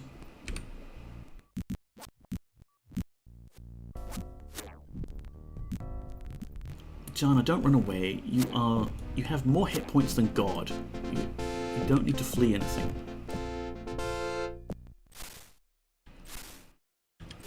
Is everyone healthy? Sentry could probably use a heal.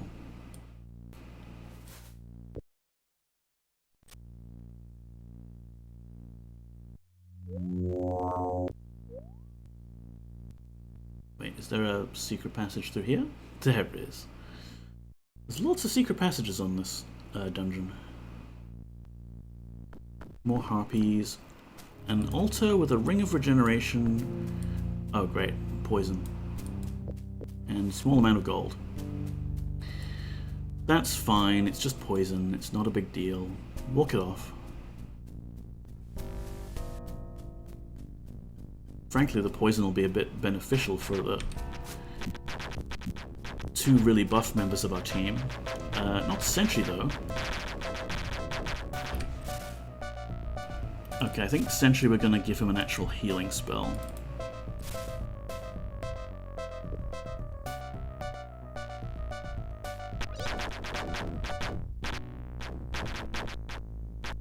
Burst arrows, fun. Acid slug, less fun. More dragons. I was gonna say more dungeons.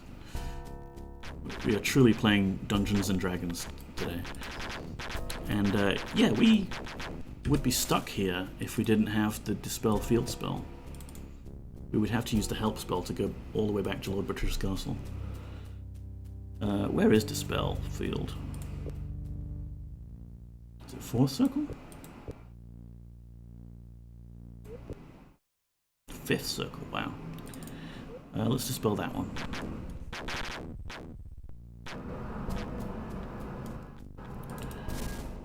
Another dead guy. No good loot on him. No secret passage. Some fire we have to walk through. How's everyone doing? Yellow's down to 6 hit points. Sentry's on 4? I just healed you.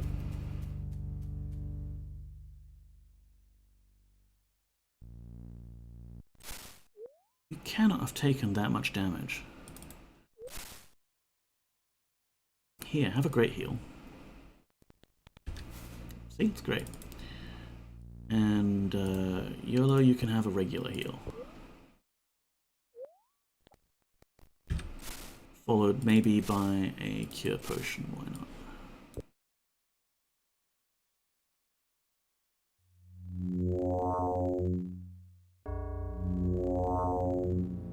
I mean, if we don't use these potions, then they're just going to sit in our inventory taking up space. Oh, there's a earthquake or something. We're all dancing. Yeah. And here's Headless.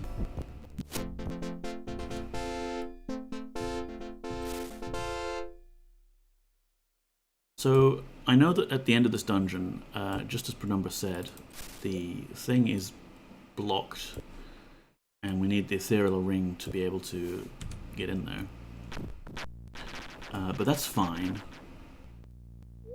Yeah, well, let's save while we're in here.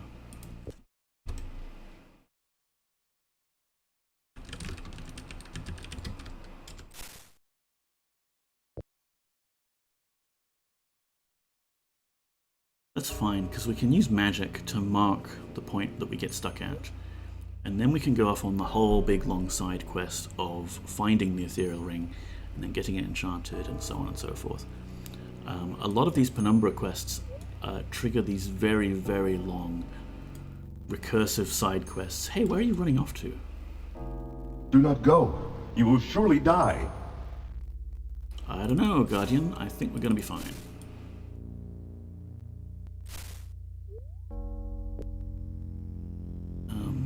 But yeah, the whole Wisp, like talking to the Wisp's quest line, is truly absurd in the number of tangents that you need to go on.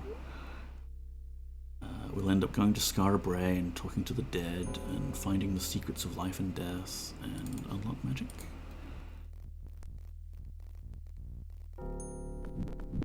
Ow, ow, ow, ow, ow.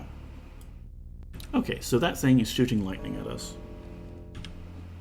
And we've taken a few hits, but we are really buff now.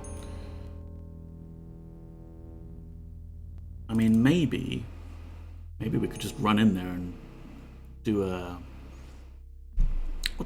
What's it called? A sequence break.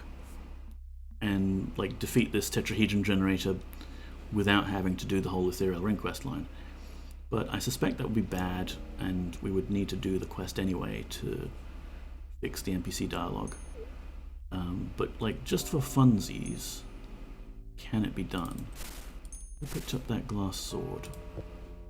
Was it Jana?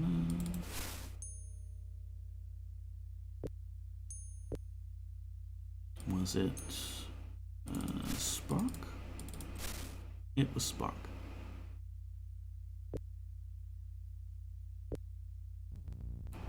Alright, so maybe I can just run in there. No. Okay, dead. That's fine. Last life, blah blah blah, John, blah blah blah blah blah. I'm not... That was just a see what happens kind of thing. Instead, I will reload the game, drop a mark outside the door, and then go back to Penumbra. Or actually, we'll go back to Moonglow anyway. Do not go. You will surely die. It's fine, it's fine. And then I can end stream, and we'll have done a fair bit of this dungeon, and next time we need to go through this dungeon, we can just magic ourselves directly here. It'll be great. So let's mark... Well, let's unlock magic first. There. Maybe we'll mark it up here. Oh, look! You can just see, sneakily hidden in the darkness inside the dungeon, the stars of the area that we're going to teleport to, basically, when we go into that tetrahedron. I guess they didn't think anyone would walk right up close to the wall like this. Okay. But here's where we'll set up camp for coming back to this area. Where's our bag full of stones? So this one... We were using blue to keep track of where we left the carpet last, which admittedly we haven't done. But that was outside Despise.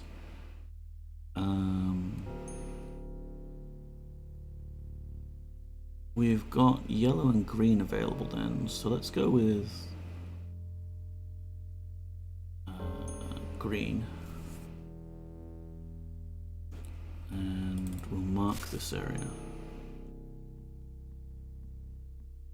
I always want to bring all 8 Virtue Stones with me whenever I go, but they're actually kind of big and heavy, chunky things. So... green is now... Deceit... Tetrahedron... Generator.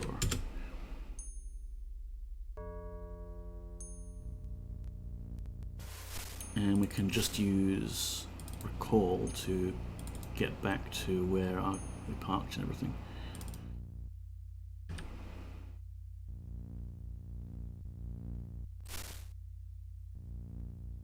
Which was red, yeah. There we go. Wait, where's the carpet? Oh no. Oh, I'm dumb. We used the carpet to fly up to the island here. And we parked there and did the dungeon. But then we've recalled back here because we thought we'd parked the carpet here and we haven't. This is fine. We've got moon gates, we've got magic. We can go all around the place. The area that we're actually going to be asked to go to next is Turfin, and we'll talk to the gargoyles, and we'll get the ring off them. Unless, for some reason, the ring is not with them, and we have to go somewhere else. And both of those areas are accessible by ship, so I reckon I'll go back to Britannia off-screen, sell any gold nuggets and things that we've got, and then next week we can take a ship and go down and talk to gargoyles. I think that works. Yeah.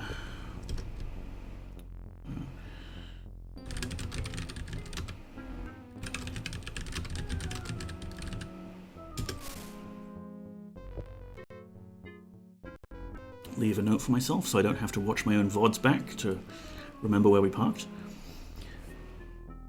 And yeah, there we go. Thank you so much everyone for coming by. It's always nice to just hang out and play games with people. With people just watching over my shoulder, as it were, but you know, in this case, it's more like friends sitting on the sofa with me rather than trying to backseat or anything. Just looking around for where we might go next.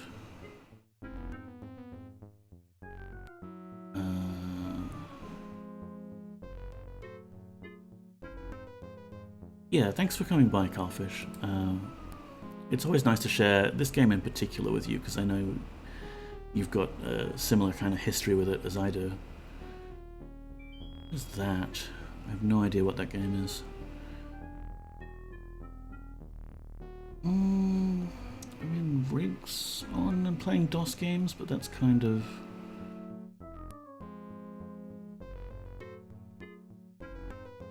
If we wanted to stay with the sort of DOS and retro theme, I'm not sure where we would go. Lonely Shark is doing scary Roblox games, which is sort of interesting to me. Like, what's he doing there? Let me load that up. But if anyone else has suggestions, Sonneveld, are you in chat? You're looking? If you've got some ideas where we could go, then that'd be great. Wait, is this Roblox? This is first person.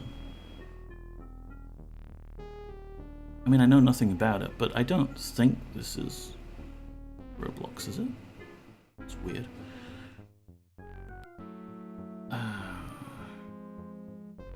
What's Trash Tory playing? Paranormal HK. No, that's Words on Stream. She must be on break. Tusk. I mean, I do want to raid people because it's nice, you know? It's like sharing other streamers that I'm familiar with the community, and we end up with these nice little circles of stuff we all follow. But I kind of want it to be somewhat on theme sometimes, you know? Like, not just going to some straight up first person shooter game or something like that.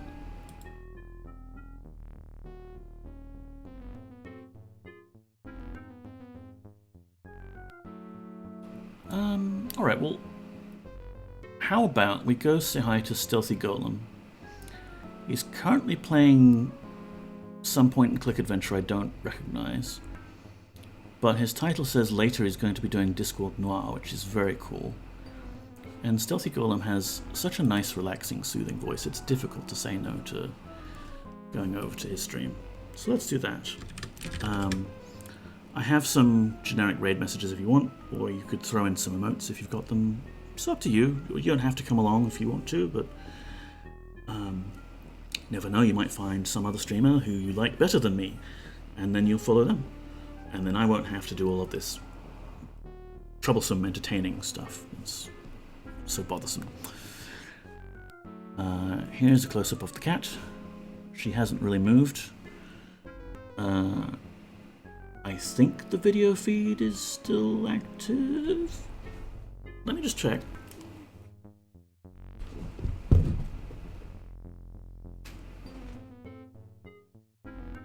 Oh, the video feed froze.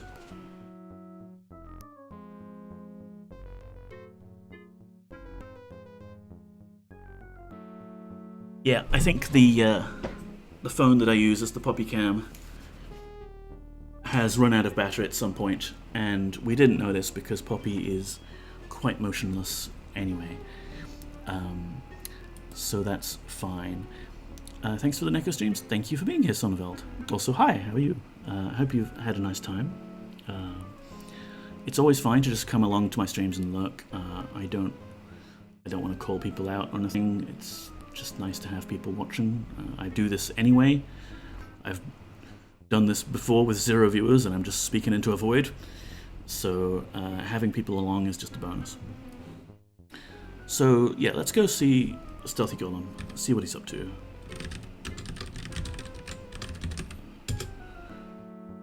And if you want to catch up with me in the stream shed, it's a small Discord community that I'm in with a bunch of other streamers like Captain Sumi and Mamela, and it's a very nice little corner of the internet that I don't have to run my own entire Discord server, so that's nice. Yeah, this week I don't know if I have any particular plans. I do have the whole 7 days to stream thing to organize at some point, but I'm a little overwhelmed by life stuff at the moment, so that'll wait. That's fine. We are in spooky season, so maybe I was thinking like, yeah, more horror games like 7 Days to Die or some other little bonus thing I could run. And I guess with Ultima we could go visit Skara Brae at some point too, which would be thematic. But yeah, otherwise, I will see you next week. Thank you so much. Bye.